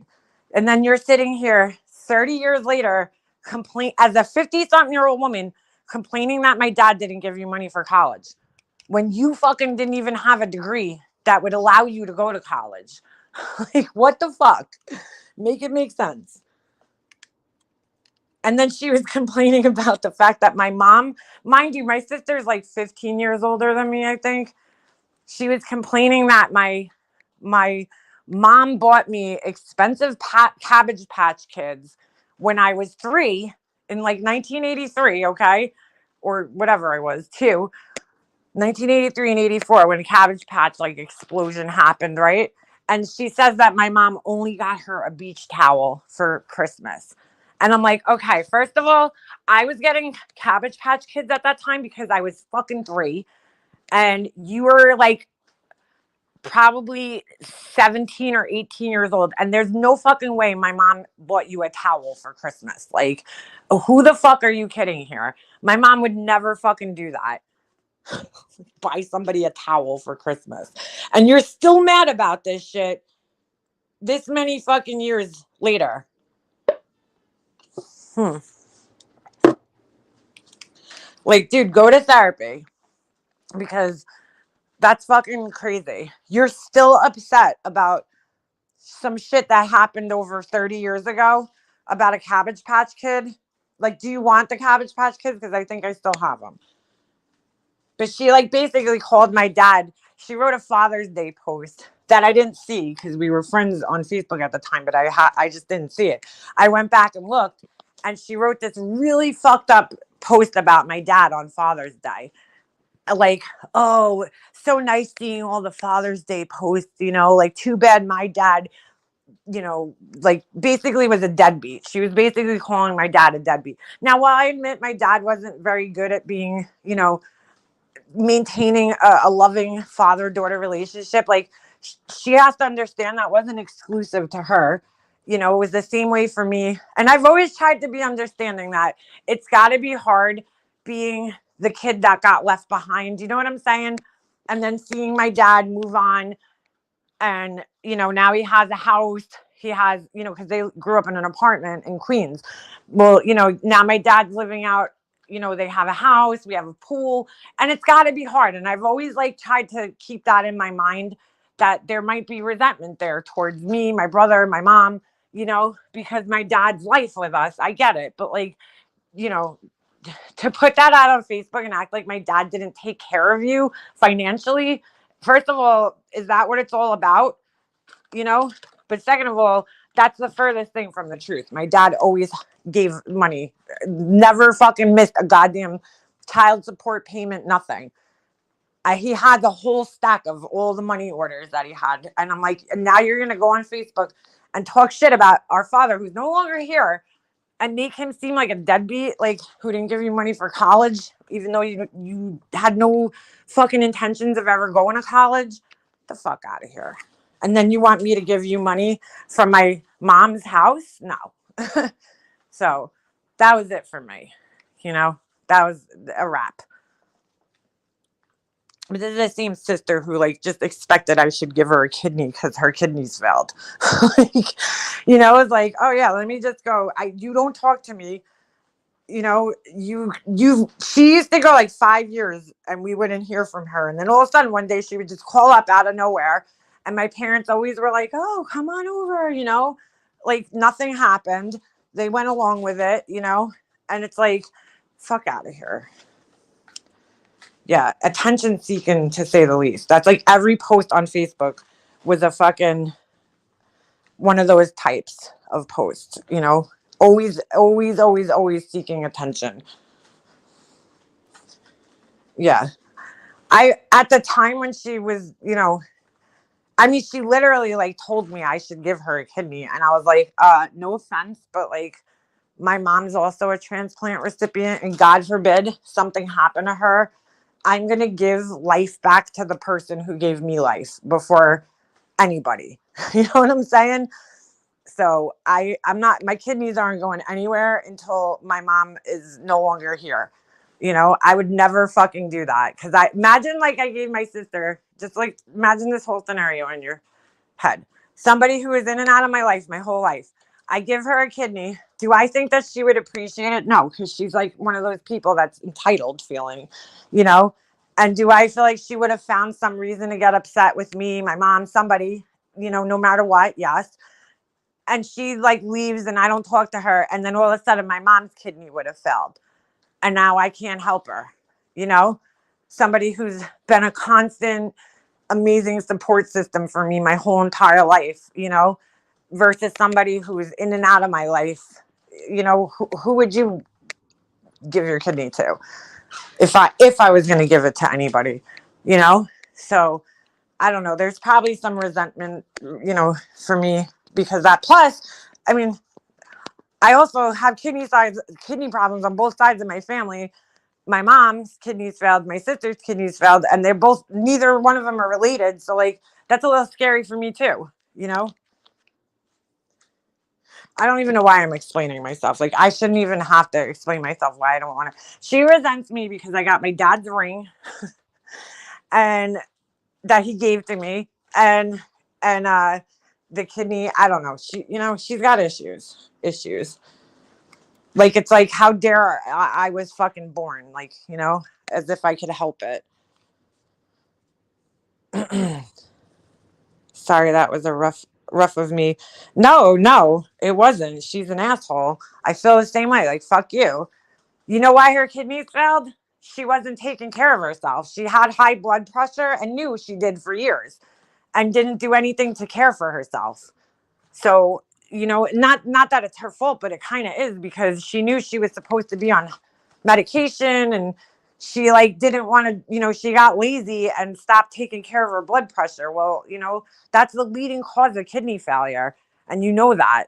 So you should be on top of your blood pressure, but you weren't. She had high blood pressure for years, you know? And when she moved out here, she refused to get a doctor that was close by. So she was still driving all the way back to Queens to get, which is like a good hour and a half ride, or hour, whatever, ride, instead of just finding a doctor that was local. So she got lazy and didn't go to her doctor for her medicine, and her kidneys ended up failing. Why is that my fault? You know what I'm saying? So I kind of feel the same way, Beaver. So don't apologize. At this point, I feel like fuck you and fuck everything about you. Like, you're just very entitled. Meanwhile, she has another sister who would be a better match for her, probably, than I would, because they're like full sisters, same parents, and she don't talk to her either. So she hasn't talked to her in way longer. They got in a fight over like the dumbest thing. My sister was hosting like Christmas Eve, and the other sister canceled because everybody was sick or something, or they were tired. I don't know. They canceled, kind of last minute. They canceled, or at least this is her side of the story. I don't know if it's even the truth. And so they haven't talked. So her nieces and nephews that she was close with her whole, life, she like just cut them all out of her life. I don't know, Beefers. I don't know if I was a match, but I wasn't about to fucking find out. I really wasn't. Because I just know that she's so fucking ungrateful that she, like, she was so unstable. I wouldn't trust that she would have stayed part of my life. And I'm so glad I didn't now. Looking back, I'm so glad I never did, because look, she fucking doesn't talk to me now because I wouldn't give her a portion of my mom's house, sale. So I feel that I'm my parents' only child, but my mom had four and my dad two before they were married. And I've been a spoiled brat who got everything my whole life. Like, I asked to be born. Exactly. But what's crazy about it? I used to have to tell my mom sometimes, because my mom and her would butt heads. And like, my mom would say things, but my sister, that's why I say she's overly sensitive. Like, my mom was just, trying to be helpful. And I know a lot of times I used to yell at my mom for it. I'd be like, Mom, sometimes you give her unsolicited advice. You know what I'm saying? Like, it's one thing if she's asking for advice, but like, you don't always have to give her your advice when she's not asking for it.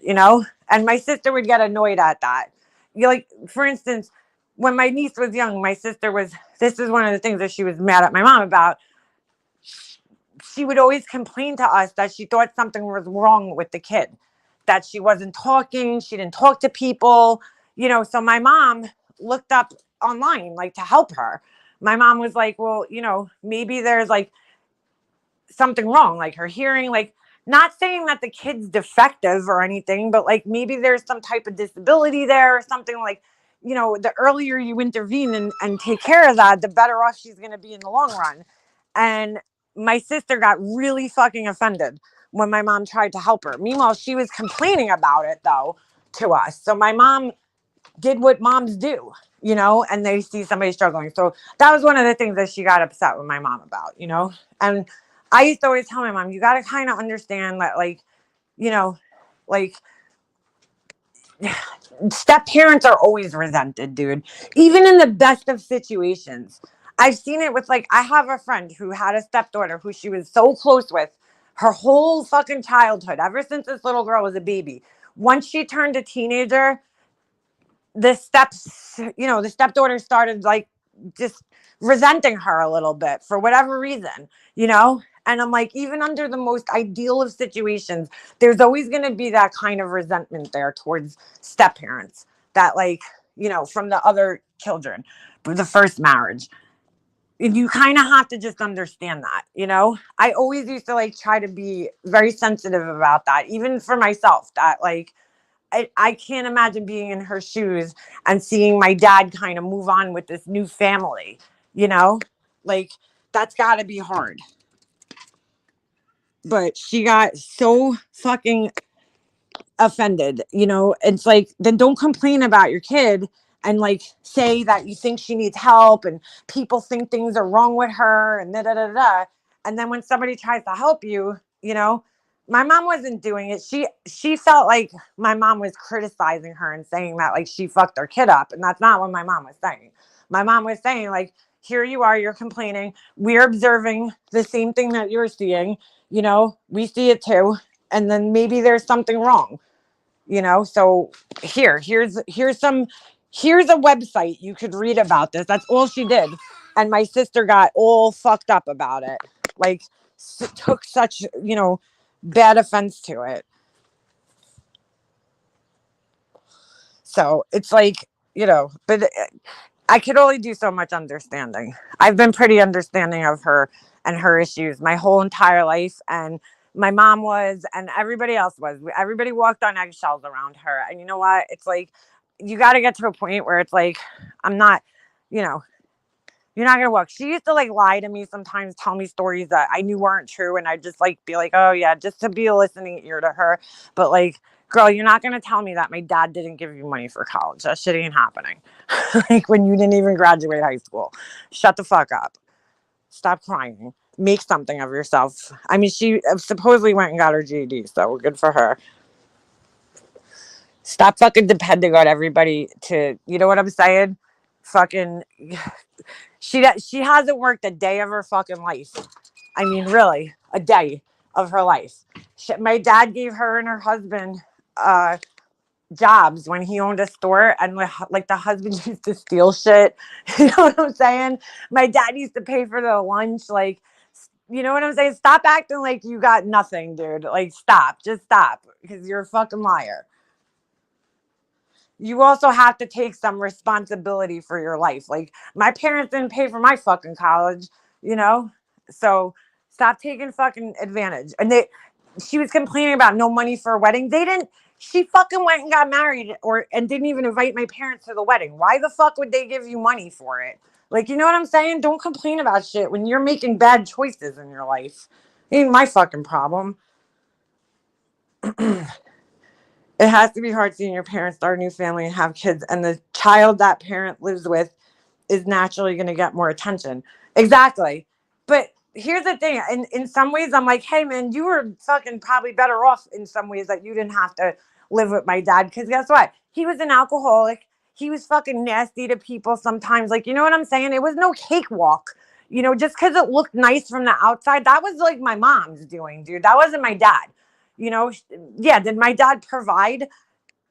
Sure, but, like, he didn't just magically start a new family and become this, like, emotionally supportive, loving father. Like, that was my mom, dude.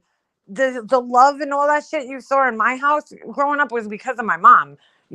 Like, so in some ways it might have been better that you didn't have to deal with the drinking and all that other shit that I had to deal with. Like, my life was no fucking cakewalk just because I had a fucking pool in my backyard. Like, I'm not saying I had a good childhood, but I'm just saying, like, it was rough sometimes in my house. I mean, things got ugly in my house at times because of my dad's drinking. And it's like, like, stop focusing your whole fucking life on money and material objects, because there's more to life than that. Yeah, he would steal from the store. I don't know exactly what, but like my parents never said anything about it. They never confronted him about it. My dad knew he was taking shit, and he was just like, me and my brother used to take what we wanted. I mean, my dad told us we could, but we were kids. We used to take like toys, but you're not really expecting a grown man who's in his like 30s to be like stealing from you, you know? A poop and Cabbage Patch Kids. Yeah, dude. She's still angry about those fucking Cabbage Patch Kids. I'm like, well, it's not my fault I was born in 1981. Like, what the fuck do you want me to do about it? My mom, do you think my dad went to the store and picked Cabbage Patch Kids out? No. Like, my dad didn't buy, my dad paid for them probably, but like, do you think he even knew what my mom bought? No. Just like my husband doesn't know. I go Christmas shopping and buy everything. Like, she's like mad at my mom for getting me a fucking Cabbage Patch Kid. So fucking weird. Well, she's mad. The real reason that her and my mom stopped talking, and this is like no fucking joke. My mom had invited them over for Christmas, even though there was tension after she had said something about the kid, you know? So my mom invites her over for Christmas, and she emailed my mom and was like, could you not put ham in my part of the lasagna? And my mom was like, you could pick the ham out of the lasagna. Like you're like, how do I know which part of the lasagna you're going to eat? Like, you know, and I think she had already made it at that point in time.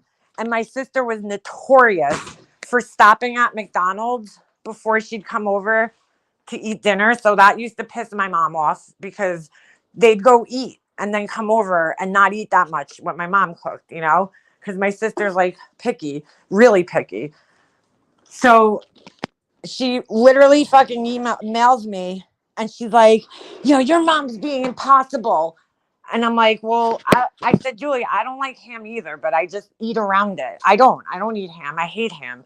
But I like, my mom used to shred it so fucking small that like you're lucky if you got like two pieces in your like whole slice of lasagna. And I'm like, are you fucking kidding me? So I'm like, I don't eat ham either. I'm like, I just pick it out, dude. It's not that hard to pick ham out of your lasagna. Are you fucking kidding me? So she's like, well, you don't eat eggs. What if somebody put eggs in it? And I'm like, I would deal with it or I'd eat something else. Like, you know, my mom makes like a plethora of food. It's not like she just makes the lasagna. Well, forget it. That fucking sent her over the edge. And she ended up not coming on Christmas. And then that was it. They didn't talk after that over fucking ham. So talk about a petty human being. I did have papples. Absolutely did. You know, I can't help it that my dad was making good money when I was born. You know, I don't know how it was. I'm sure my dad got them everything they could have wanted when they were kids too. You gotta remember, my dad was there until she was about like 8 or 9 years old. So like, there's nothing. My dad was always a hard worker and always made good money. She got shit when she was a kid too. It's not like she was deprived, you know, but you know, she has to make it like that. Better not say she had Barbies or it will be over. Oh, no. My sister went off because my dad gave me $500 for graduating high school, albeit 5 years after I should have. But I got a diploma with honors. She flipped out. Yet when she graduated, she got a trip to Japan and she was mad. Wow. Listen, my mom and dad paid for my brother's entire college. Okay. I had a settlement because I got bit in the face, you know, by my aunt's dog when I was a kid. So I had a settlement. I paid for my own fucking college. And then I had student loans and shit. My parents helped with like maybe books and shit, right? I'm not mad at my mom because she paid for my brother's college. Like the it was two different situations, you know. If the tables were turned and my brother was the one with the settlement, it would have been turned, you know. I mean, albeit my brother went to a way more expensive school than me, you know, but like whatever, it is what it is, you know. I don't expect anything more from I didn't expect anything more from my mom, you know. I always bought my own cars. They bought my brother cars. I always bought my own cars. Like dude, whatever. Am I going to sit here and fucking cry about it for, the rest of my life? No, I'm not. It's like, it is what it is. That's why I say she's entitled, because she expects that just because, she should have. And it's like, no, dude, no, no. You don't get to not talk to somebody. Like my dad, when my dad was sick, she didn't come to see him. She hid behind her baby. You know, my son was a baby when my mom was sick. Guess what? My husband watched him, and I was at the hospital for fucking 12 hours plus a day. You do what you have to do when your parents are sick. She didn't do anything when my dad was sick. And we let her, you know, we let her just, hey, you don't want to be around? Fine. It is what it is. She didn't come once to see him. Not once to see him while he was sick. Oh, I have a baby. All right, you're right, but your husband could watch the baby for an hour once a week and you could come see your father. Then you want fucking money from him? Get the fuck out of here, dude. No way. Dude, people are so fucked up, man. I'm telling you, I just like, you just don't know how ugly people get when money comes into play. Like people just act like you would never fucking think they would act when somebody dies and there's money. It's fucking disgusting. It really is. Strawberry shortcake. I had both of them. I had all of that shit. Trust me, whatever the fuck was popular in the 60s when my sister was born, she had it. You know? But, and if she didn't, that was her mother's fault, not my dad's fault. My mom's the one who made my life the way it was. My dad provided the money, but my mom's the one who put the love in the house, dude. My mom's the one who took the time out to go shopping for our Christmas gifts. Like, get the fuck over yourself. I can't, you know what I'm saying? Like, don't punish me because, your mom was not as good as my mom. She didn't even go to her own mother's funeral. So I don't know why I would expect her to come to my dad's, but she's entitled and my brother was entitled too. The both of them. Fucking very entitled people that are fucking. I get entitlement hold on, I just need to switch over to my laptop. I get entitlement um when you bust your ass, and you earn it. Hold on. All right. Hold on. Ugh. That's like the worst noise ever.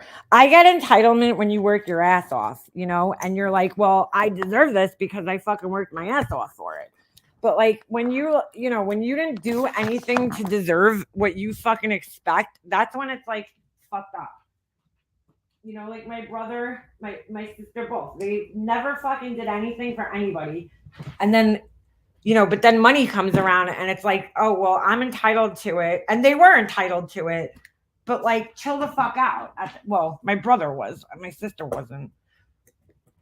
I actually had an argument with my parents because I remember when my parents had their wills written up, because it was right after my mom, she had a settlement from her doctor. And so her attorneys advised her and my dad to have their wills written up at that time. Just God forbid if anything happened, you don't want all this money sitting there.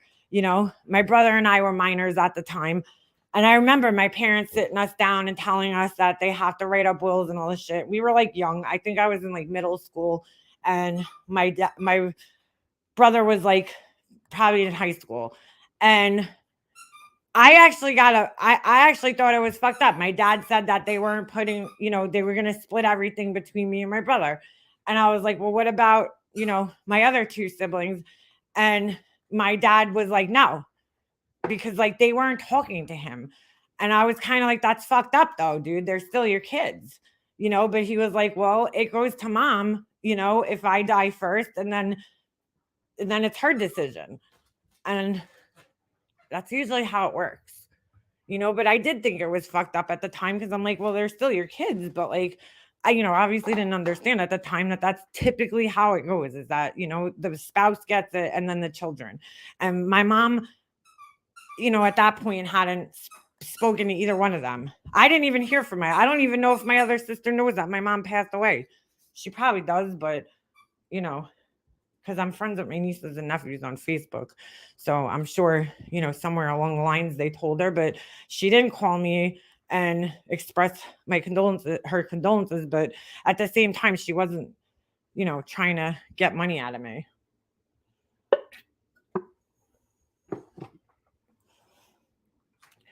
See, Sarah, that's what you got to do. My sister didn't do that, though. She got married. She's been with her husband since they were young. I'm talking like she was like 14, and she worked, but like always like it was like not long. I think she might have in total worked a whole like maybe year of her life. Like she was so mad when her kidneys failed and she couldn't get disability. She didn't have enough hours put in of work to get disability. What like you didn't work for 10 fucking plus years. How would you expect to get disability? Like why should everybody else pay for you when you didn't put work in? Like that's not how it works, dude. That's not how society works. you know, disability was put in place for people that are actively part of the workforce that have, illnesses or injuries that prevent them from being able to work anymore. You haven't worked for like 20 fucking, I said 10 years, it's probably more like 20 something years. Why the fuck would you get disability? Like, are you serious? Yeah, she's nuts. I'm sure that everything that's gone wrong in her life is her parents' fault too. Usually those types. That's exactly her. Everything's always everybody else's fault. It's my dad's fault for leaving when she was 8. It's like, listen, dude, I could sit here and do the same thing. Oh, I'm all fucked up because my dad was an alcoholic, dude. Whatever. You know what? I'm actually thankful for that. I try to look at the bright side and be like, you know what? My dad being that way scared the fuck out of me from ever wanting to become an alcoholic, or abuse alcohol. So like she just doesn't look at anything positive. That's why I say she's like a negative. She's a ball of negative energy. Always, constantly. Everything's always like poor me, And I'm just not like that. I just dealt, you deal with what you have and that's it. If you can't sit around sulking about things that happened to you in the past because you can't change it, all you can do is just kind of move on with it. And that's it. Move on with your life and try to learn something. And that's it. My dad wants to leave me his Navy pension when he passes. And I just know the shit that would stir for me. But the other kids have their mom and dad leaving them things. It won't matter though. No, it probably won't. It probably won't. Because, dude, the ugly fucking shit that comes out from people when money is involved, it's just unfucking believable. People that you thought you knew your whole fucking life will turn on your ass, like, for money. It's disgusting. Absolutely fucking disgusting. I can understand my sister wanting money because, like, she struggled. My brother, that shit still fucking blows my mind because, like, he's driving a fucking Mercedes Benz. What are you in such a rush for, bro, with the money? Like, chill the fuck out. Ooh, that scared me.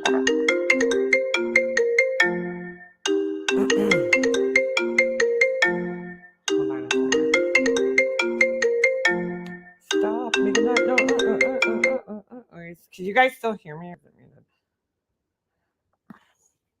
But yeah, you're gonna have a problem. I'm watching my, not that my friend's going through it right now, but she's settling her, her dad passed, and now it's time to settle the estate, and it's just like, to get all these people on board to like feel the same way, and I just don't envy her. I don't care if I get a damn thing when my mom passes. I just don't want the asshole half siblings showing up and causing trouble. They could stay gone. Well, that's how I felt, Sarah. But I was unfortunately forced to deal with them.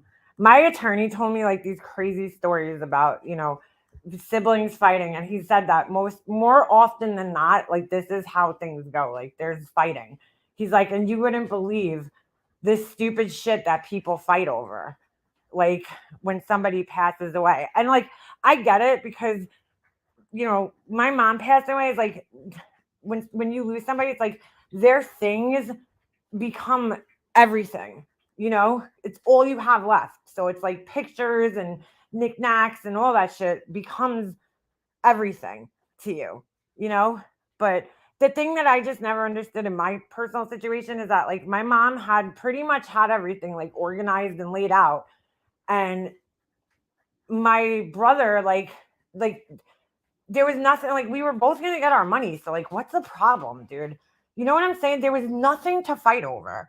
Everything was like laid out black and white. You get 50-50. Of course, there's gonna be things that like I'm gonna get that you're not gonna get as far as like valuables or things in the house go. Do you really want my mom's fucking jewelry? I mean, why should you get it? My mom always told me my whole life that I'm getting her jewelry. Not that she even had that much, but like whatever she had. Why should my brother get it? Like, when she always told me that, and he knew that too. But then when his wife was kept asking and asking, like, dude, my mom didn't have like the fucking Hope diamond or anything. She had like basic jewelry that she bought when she fucking worked at a flea market. You know what I'm saying? Like fucking 14 karat gold jewelry you're fighting me over? Really, dude? Really? Yeah, I'm talking like literally from the flea market. It's not like she had Tiffany jewelry or fucking Harry Winston shit. You're talking like some fucking gold ring that she got at the fucking flea market. Like, that's what you're fucking fighting me over, dude? Are you serious? Her engagement ring, you mean the setting that was missing a diamond for like fucking 15 years? Like, just every fucking thing, dude. Everything. Meanwhile, he left his own jewelry behind. Make that fucking make sense. You know? I have all his jewelry that he left at her house and didn't give a shit about. It's like his wife just wanted to fight, dude. She needed somebody to fight with. And I was the person that she was, destined to fight with about everything. TVs, everything she could fucking possibly think of. That bitch took my mom's fucking socks. I still can't get over that shit. Like, who takes somebody else's socks? I don't even think I would take my mom's socks, dude. Like, I love my mom, but I don't really want to wear her socks. Socks are kind of like a personal thing, like taking somebody's underwear. You know what I'm saying? Like, you fucking feel comfortable walking around in my mom's socks? That's fucking weird. I still don't know why she took those. Crazy Gemini, that was my yoga socks. I still don't even know what yoga socks are, but I was still that shit still makes my head spin. Really does. T-Rex looking bitch. But that was my main concern, dude. I swear to God, my whole fucking concern, more than anything else, was my mom's pictures. That was like I literally would sit up at night having like a fucking heart attack over these pictures, like just thinking about them, because I'm like, that's it. Like, that's my mom spent all those years carrying her camera around everywhere with her, everywhere we went when we were kids. And I'm like, there's no fucking way in hell I am letting my brother's wife have my mom's pictures. Like, they're not going to be in his house. I will fucking take care of the pictures, dude. There's no way. Then he wanted me to he wanted me to drop them off at the house so we could copy them. I was like, dude, that ain't happening. Sorry, that ain't happening. If you want to come over my house, you're more than welcome. I'm not lugging 40 plus fucking photo albums back to a house that you're complaining about me getting emptied. Not getting emptied quick enough. The fuck out of here. Plus, there was just no way, dude. I don't give a fuck. He could have brought me. I knew there was nothing he could do about it, but he could have drugged me through court, like whatever he had to do. I would have paid any amount of money to make sure that that bitch never fucking had my mom's photos in her fucking house. That's my family. history and legacy. And after I heard her threatening my brother one time with destroying his shit, like with my own ears, no, you're not gonna fucking destroy my family's legacy. Like that ain't happening, dude. I don't give a fuck. So I got my pictures. That's all I cared about. That was the most fucking important number one thing that I fucking cared about was my family's pictures. Even though I don't talk to half the people in the pictures anymore, I still want the pictures and the memories. And, I don't want to even take the chance that somebody would vindictively destroy them. You know what I'm saying? Because like they're mad at no, I'm not taking that chance. There was no fucking way that was going to happen. You literally have to kill me and pry them out of my fucking death grip to get those pictures. And my brother ever wants the fucking pictures, come on, you need to come to my house and get them, dude. That was the one thing I put my foot down on and did not fucking bend on, was those pictures. I instead was an asshole and I gave him one photo album, which was a picture. It was all scenery pictures that my mom took when her and my dad went to Hawaii. I was like, here you go. You want pictures? Because I happen to know they took some pictures anyway. Hey, where you going with the little giraffe?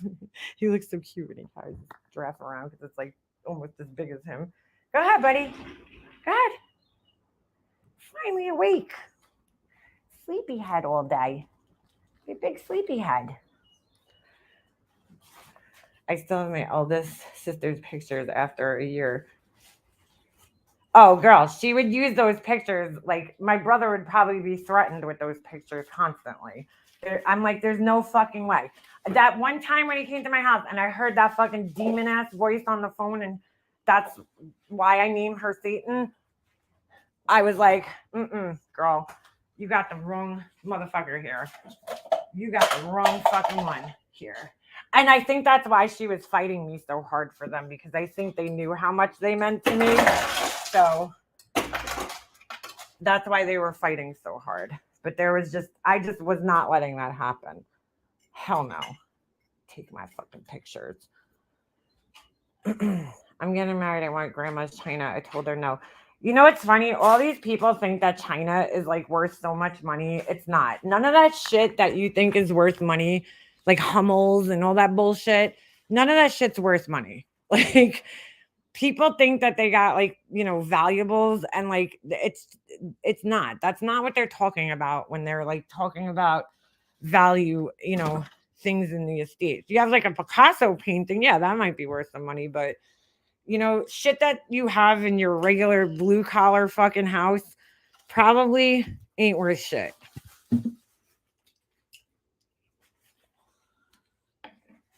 Glad I didn't give her the china. Yeah, that's pretty.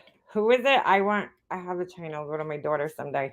Yeah, that's the same excuse that my brother's wife kept using. She's like, oh, I want this because I'm going to give it to the baby, or the baby gave it to mom. I'm like, really? The baby gave it to her? A baby went to the store and bought this for her? Really? Wow, that's amazing. She ordered this from a catalog? Tell me more about your fucking zygote and how they ordered things for my mom. The fuck out of here. She always used the baby. It was always the fucking baby gave her. I actually have a box of jewelry that I put aside for my brother's kid, and I was gonna send it after we were done, but I don't know. I actually feel like at this point, I know my mom would want her to have something, even though the kid didn't even know my mom, because like she barely saw her. I know my mom, it's not about that. It's about my mom and what my mom would have wanted. And I feel like I want to wait, maybe until she's like a teenager to send it to her, because she's not going to appreciate it. I want her to be at an age where she's actually aware of what she's getting, if that makes sense. That it'll actually mean something to her to have something of her grandmother's, rather than just send it now where she has no understanding of that, and my brother's wife will probably fucking go to a pawn shop with it.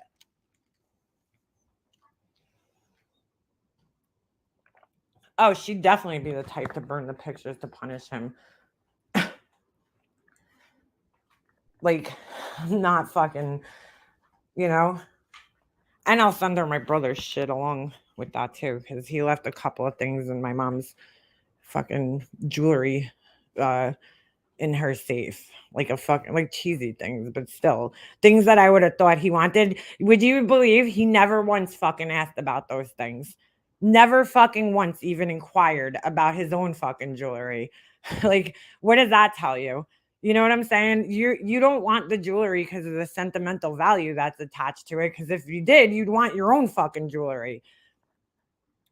Never once fucking asked about his own shit that I have. I have his like communion cross. I have his I don't know, he had some Yankee chain that he used to wear all the time, like a charm. It's gold, it's cheesy, but still.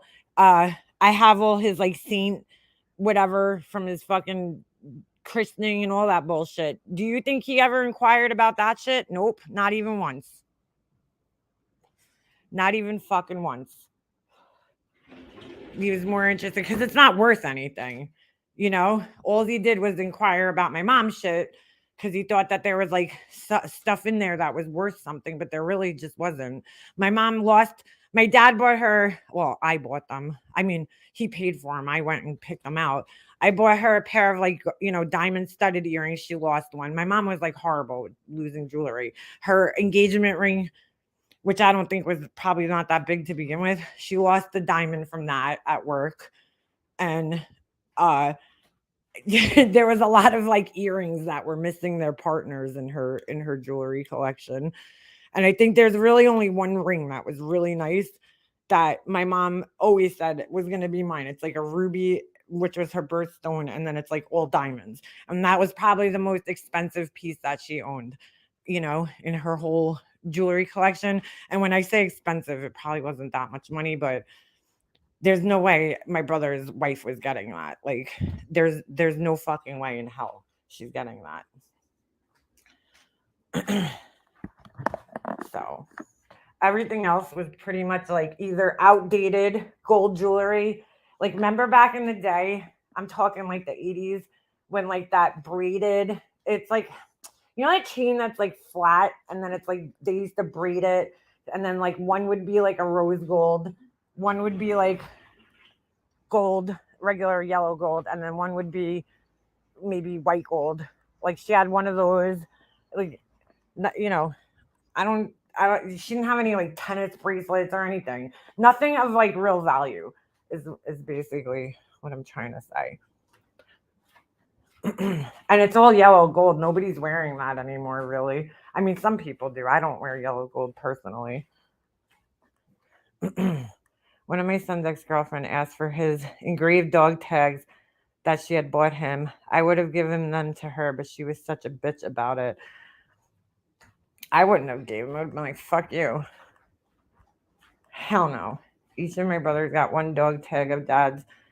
I got the St. Christopher's he wore with them in Vietnam. They split the rest of dad's jewelry. The best was my brother was asking for this ring of my dad's, right? My dad when I was younger, he wore just one ring and it was a JB ring, and that's the one that I have, right? That she was asking for that one too. And I was like, yeah, dude, too bad my mom gave me that like the day after my dad died in 2006. But that's how I knew it wasn't my brother talking to me, because my brother knew that.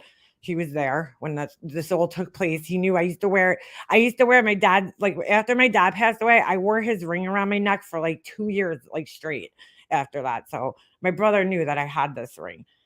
So there was this other ring that my mom worked at the, jewelry, like this jewelry stand at this flea market back in the day for these Russian people.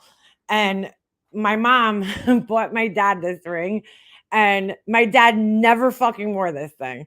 Never once. It was like this big Gordy looking fucking gold ring, like with like almost looked like a flower. I don't know. There was like diamonds like in the center. And my dad was like, yeah, I'll wear it like when I go out. Like the ring actually ended up becoming like an inside joke in our house because like it just sat in my mom's safe from like the day she got it. My dad's like, yeah, put it in the safe. He's like, yeah, I'll wear it. He never fucking wore that ring once, not even once. So like it became a fucking joke in our house when my dad passed away. I mean, when my dad passed away, before he passed away, like because it just sat there, you know? So when my dad passed away and my mom was giving stuff away to me and my brother's like, I'll take his sunglasses. I think he took his watch, my dad's watch. And my mom's like, you want the ring? And my brother's like, yeah, you hold on to that for me. You know, like joking around because like it was an ugly ring. Nobody liked it. I don't think my dad didn't like it. Nobody liked this ring. It's ugly. So it just sat in the safe. Well, all of a sudden, my brother was, so concerned about it. So his wife, like, who was pretending to be him through the emails, she writes, "Oh, mom was holding on to the ring because I had nowhere to store it. She gave me the ring and I had nowhere to store it. So I asked her to keep it in my safe." Like, this bitch was trying to like rewrite my family's history. Like, so she was like trying to make it like my brother wanted the ring at that time when my dad passed away, but he didn't have anywhere. It was such a valuable ring that he was like, hold on to it and put it in your safe, like really. So my dad's been gone for 10 years. You haven't come back. If you wanted the ring so fucking badly, why didn't you come back for it in 10 years?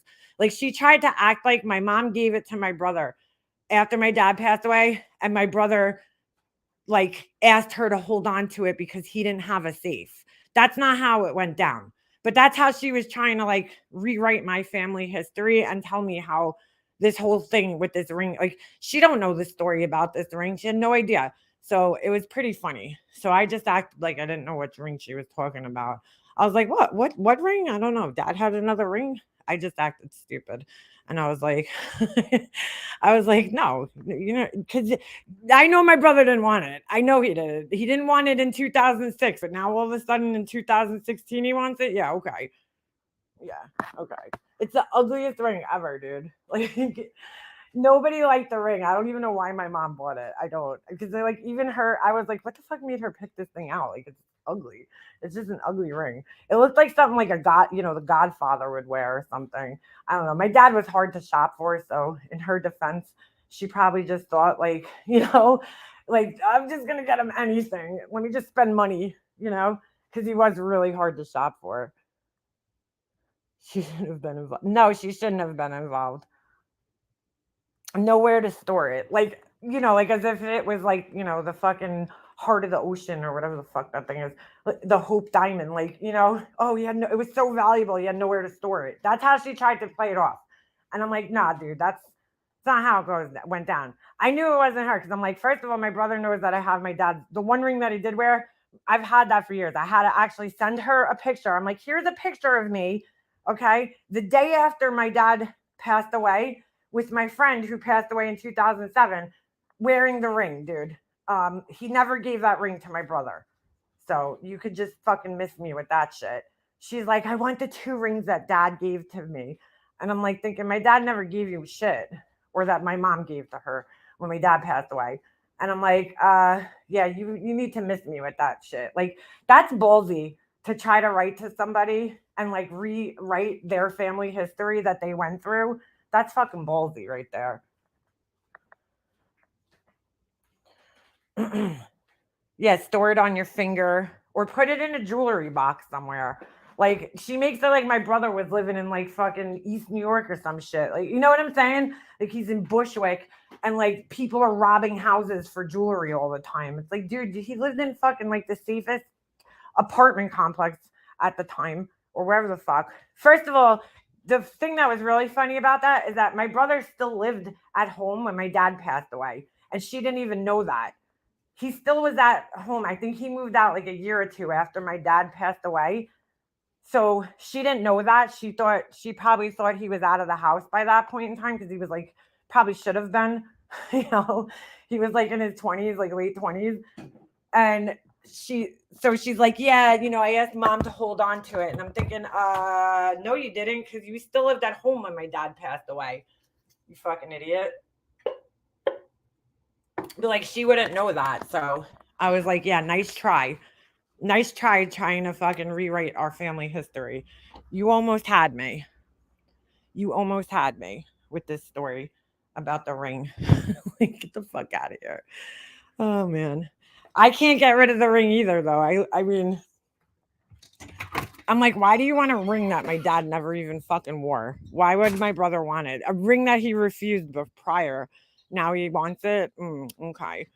Maybe because, like, you want to fucking sell it. He also wanted my dad's heart-shaped fucking wedding band, too. My mom had my dad's, wedding band bent into a heart and made into a necklace after he passed away. And yeah, my brother wanted that. He did. Because he's going to wear it all the time. He's going to wear a heart-shaped fucking wedding band, right? Okay. Okay. I don't believe that one for a second. Like, she was just probably like, you need to get, your sister has this, and then you need this. Like, just because she didn't want me having it. That's why she wanted him to have it. Just so because she didn't want me having it.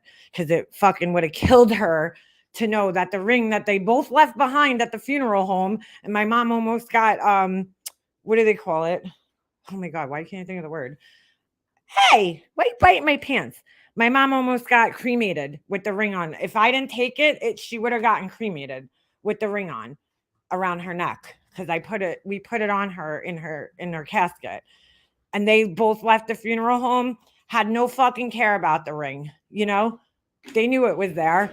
Did they give a fuck? Nope. They both left. And then so I took it home when the funeral, they left my mom's wake early the second night, the last night. And so I took the ring home when the funeral, when they were going to close the coffin for the last time. They asked me, and I was like, yeah, of course I'll take my mom's, my dad's ring. And then all of a sudden, you want it now? Like, you left it behind. You left it behind that night. And for all you know, it would have gotten cremated with her. But okay, now you want it? I'm sure. I'm so sure you do. No, men don't wear heart-shaped jewelry. Like, listen, dude, this bitch, this is one thing that really pissed me off is that she acted like I didn't grow up with my brother for fucking 35 years and know how he is. You know what I'm saying? And what he's into and what nobody knows my brother better than I do. Well, not anymore, but you know what I'm saying? Like, I know my brother and I know the things that he cares about and doesn't care about. Just like my brother, I know wouldn't give a fuck what dress I was wearing to his wedding. I know that my brother wouldn't give a fuck about a heart-shaped ring. I just know he wouldn't. Like, I'm like, okay. Especially when he left it behind. But they did the same thing with everything. Everything. Her phone, all the shit that she left at the hospital. And then, like, she made it like I had my mom had her fucking camera at the hospital. That was the weirdest fucking thing ever. She's like, I want the valuables that mom had at the hospital. I'm like, what do you think she brought to the hospital with her? And she listed stuff. She's like her phone, her iPad, and her camera. And I'm like, why would she have her camera at the hospital? What the fuck are you talking about? She's dying in a hospital. I mean, I barely got her there with with an extra clean pair of underwear. Do you think we really had time to take her camera with us too? What are you talking about, you fucking psycho? A camera at the hospital. I don't know what the fuck. It's very crazy, Gemini. It's insane. I mean, she took my mom's plants, she took vases, gifts that I bought for her, and I'm like, what the fuck? Like, dude, if my mother-in-law passed away, my mother-in-law has a daughter, right? My brother has a sister. I mean, my husband has a sister. I don't want anything of his mother's. Like, I wouldn't want anything from his mother. Not because of I love his mother. I just like her daughter gets it. Like, I don't know. I just don't get it. I don't fucking get it. I don't want anything from either one of his parents because they're not my fucking parents. They're my husband's parents. And I have a relationship with them. Like I've been with my husband for fucking, we've been married for 10 years and we've been together for like, whatever, 13 years. I have a relationship with that. I don't want their stuff though. It's not my stuff. It's not my parents. Like for her to even want my mom's shit is fucking weird, dude. They didn't get along. They didn't have a relationship, and then you want her shit? Like, that's fucking weird to me.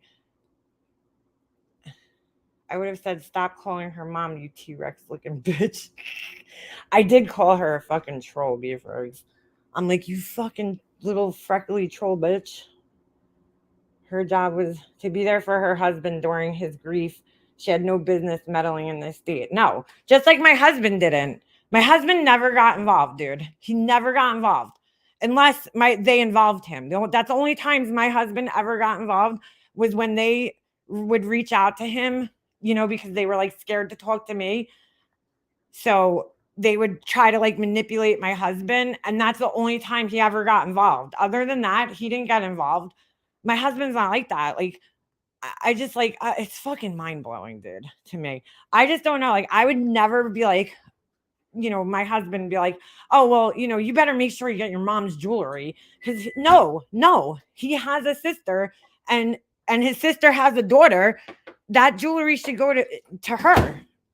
I mean, she has other granddaughters too. Like I'm the last person, and I don't even want to be on the list, but I'm just saying, like, I'm the last person on the list, dude. She has other granddaughters, and you know, that's what his wife used the daughter as an excuse, like, oh, I want to give it to, whatever. And I'm like, really? Is your daughter gonna wear my mom's Apple Watch straps? Did she take those too? Is your fucking 18-month-old baby wearing an Apple Watch?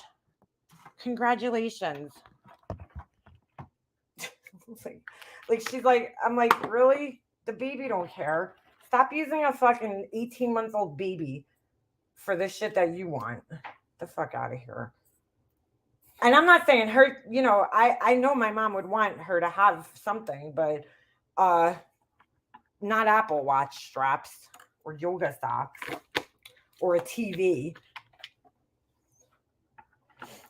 Like, how about something to remember my mom by, actually? What kind of jackass has those expectations? A fucking psychotic one. I don't know. I just, like, I have no interest in, like, I would never have interest in my husband's mom's stuff. That's, like, so weird to me, I mean, if she gave me something, yeah, I would cherish it forever. But I would everything goes to his sister, in my opinion, or her granddaughters. Like, not me. I'm an in-law. Not my mom. Give it to the people who it goes, passes down from generation to generation. And the thing is, my husband wouldn't want his mom's jewelry either. My husband is like, no, my sister gets that. Like he already knows that. Because I mean, his parents were planning, recently, and we were talking about like this kind of shit, and it's like, I mean, I don't know. I think it's crazy. Yeah, well, yeah, that's exactly why he's normal. He's normal. She took off of her dresser. Yeah, she took all her like she took like a bunch of costume jewelry, but she left one fucking set of Apple Watch straps. And I'm like, you're gonna seriously walk around like that's so creepy that you did not, unless she gave them to my aunt, which is possible, I thought of like later on, I was like, maybe she gave them to my aunt.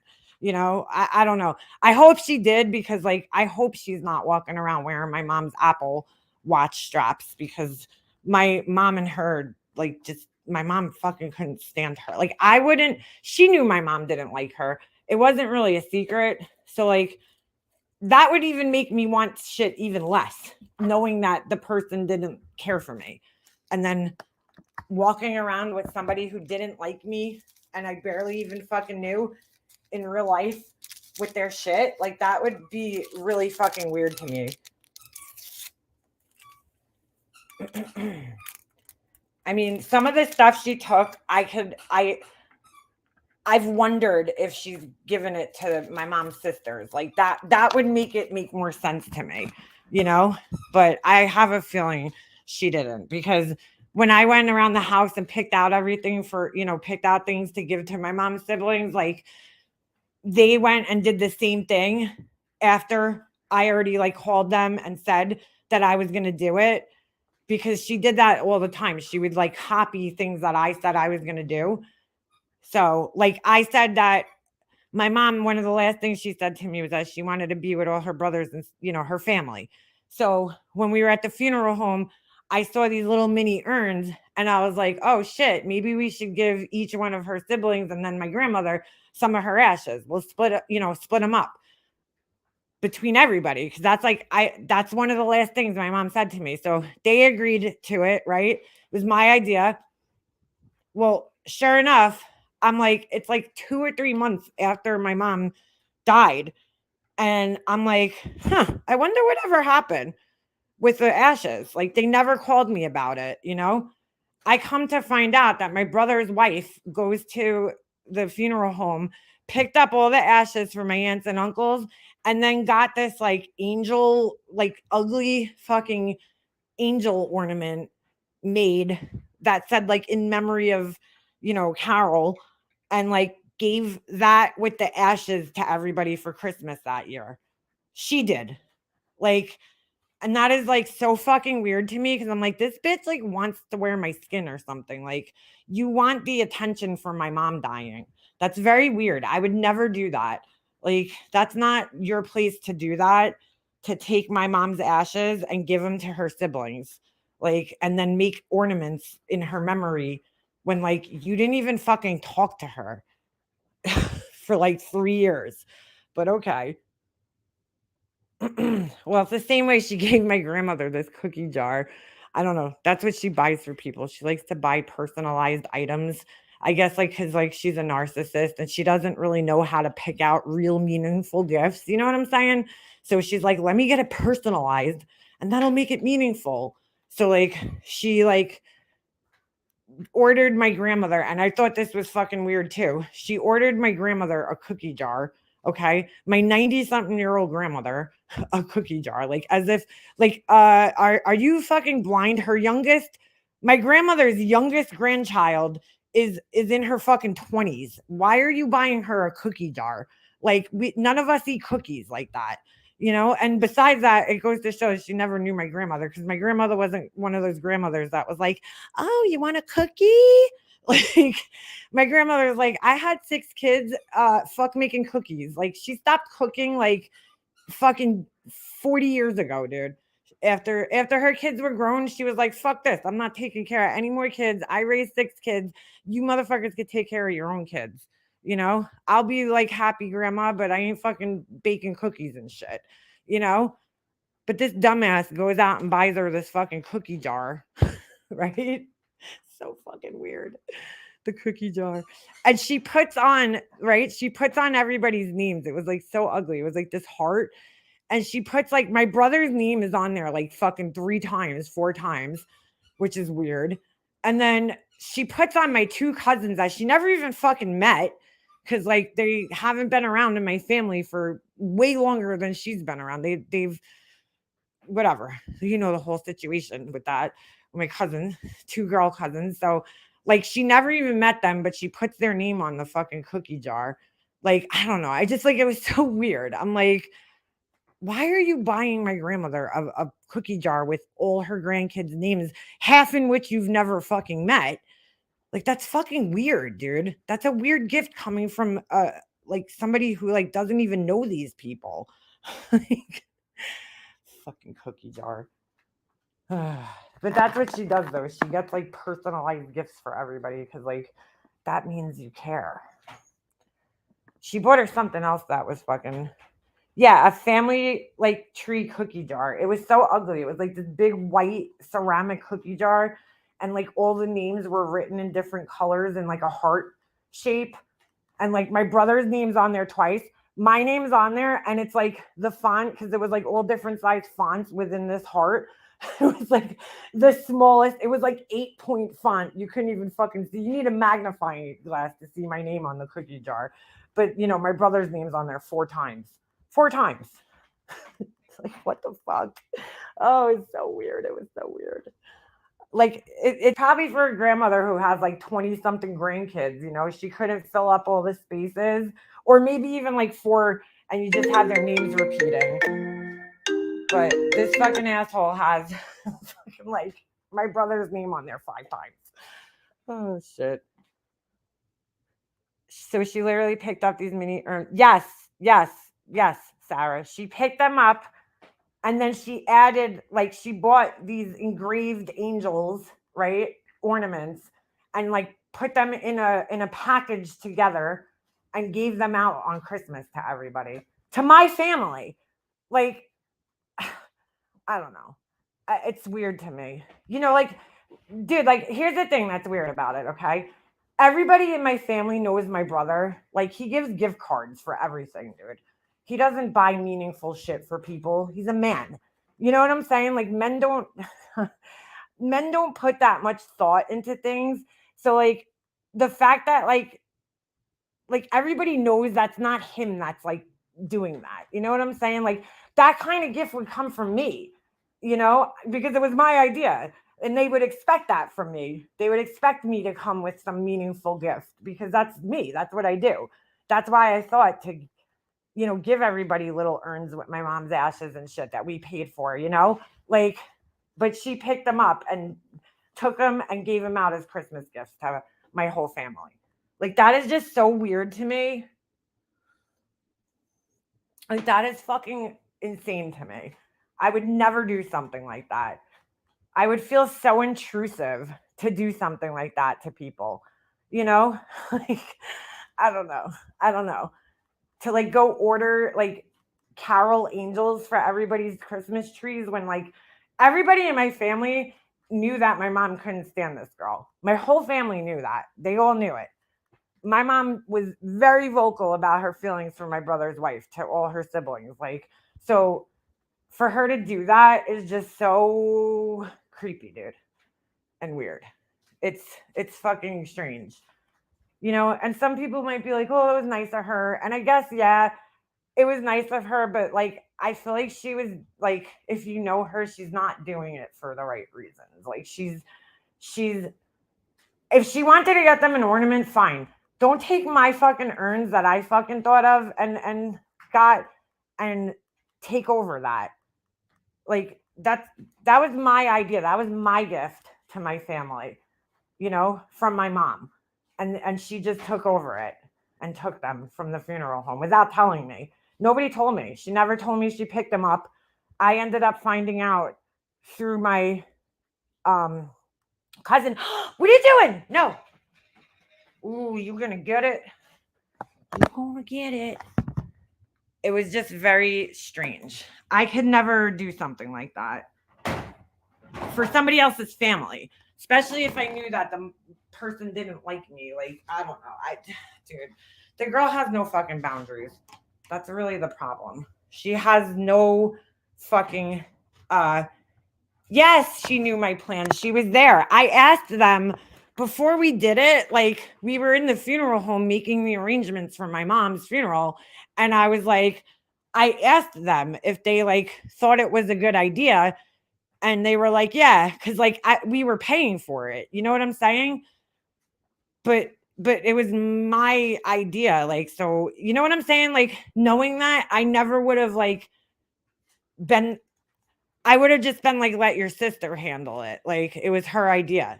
You know what I'm saying? She just like took it upon herself to go pick up the urns and give them out to everybody without even telling me that she did it. So I never even saw the urns. The only one I ever saw was oh, in fact, at my mom's week, right? I made sure that everybody went downstairs and picked out which urn they wanted. Like, it was my idea, dude. You know what I'm saying? It was my thing that I was doing for my mom and for my family. And she just went there, picked them up, and gave them out to my family. Like, that is fucking so intrusive. It's not even funny. Like, I brought my grandmother down. I made sure I went around to all my aunts and uncles, told them to go downstairs, pick out which urn they want, because there was like 6 different ones you could choose from, and that whatever. And she took it upon herself to take them and then give them to everybody. I mean, granted, I wasn't talking to my aunts at the time. I still would have. I either would have left them at my grandmother's house. You know what I'm saying? But like, I would have liked to be the one to do that. Like, give my grandmother that from me, because it was my idea. Like, I would have wanted to be the one to give my grandmother the ashes so we could have that moment. You know what I'm saying? And she fucking robbed that from me. She fucking robbed it from me. Fucking weirdo. Yeah. I don't know how I didn't kill her, Moonray. I don't. I don't know how I didn't kill her, because like that's I don't know. I don't know how, because I have a son and a husband. I think that's the only thing that stopped me from killing her, is that like I don't want to fucking embarrass them, and I don't want to end up in jail and inconvenience my fucking husband. I think that's really what fucking stopped me from killing her. If they weren't around, I can't say that we would even know each other, or I'd be on this live, because I'd probably be in fucking prison for life. Can I? Sure. Listen, my husband's well aware. I tell everybody, I run into that bitch one day and it's just me and just her. She better hope she has her fucking Nikes on, because I ain't done. Like, I don't know how I'll react. I've seen her before, but she's always with my brother and they always have their kid with them. So I've seen them like at the stores at Target like twice in the last couple of years. She probably don't even go to that Target anymore, because she fucking ran. She left her fucking full shopping cart one time when she saw me. She's so scared of me. She ran one time when I pulled up to my mom's house. She fucking ran. She ran. I watched her, like a fucking dart to the truck and hid in the truck. Not only just sat in the truck, like fucking ducked down and hid in the truck. And then I seen them in Walmart in Target one time. It was me and my son. Like, I'm gonna do anything stupid in front of my kid. You know what I'm saying? But I seen her the one time, and oh, dude, this shit was crazy, because I was like hiding, like I was kind of like hiding, like kind of like watching, like where the fuck are they, so that I don't run into them face to face. So I was like, okay, a smart place for me to run, for me to be, would be to stand in the boys section, like the little boys clothing section, because why the fuck would she be in here? She don't have a son. So me and Jesse are like standing in the little boys clothing section, just kind of like trying to avoid them, right? All of a sudden I fucking turn around and like she literally fucking almost hit me with the cart. Like, I don't know if, and I turned around and I looked at her and she fucking like, dude, like Houdini'd the fuck out of there. Like fucking Houdini'd out of there. Like, was gone. I lost them. I mean, she went so fast, her fucking cart, I don't even think she paid for her shit. She left it there and just fucking left the store with my brother. Like, her and my brother had split off at one point in the store. So I was like, fuck, I had my son with me. I'm like, I don't need this shit right now. So I'm like standing in the little boys' clothing section. And then all of a sudden she like pretty much bumped into me with the cart. I turn around and she fucking just dude, I've never seen somebody move that fast in my life. She disappeared, and I went to go see if they went up to the register, and they left the cart and fucking just left. And I was like, all right. So she probably don't go to Target anymore. I don't know. Maybe all right. You know what? I got to end this because my husband keeps calling me, and I'm just hoping there's not like an emergency or something, because he called me like 3 times now. But yeah, it was pretty funny. So, but I can't promise that if I ever see her one-on-one, if she don't have her kid and I don't have my kid, I can't promise that she's going to fucking walk away the same way she walked in. Anyway, all right, I'm going to end this because he keeps calling. I want to make sure he's all right.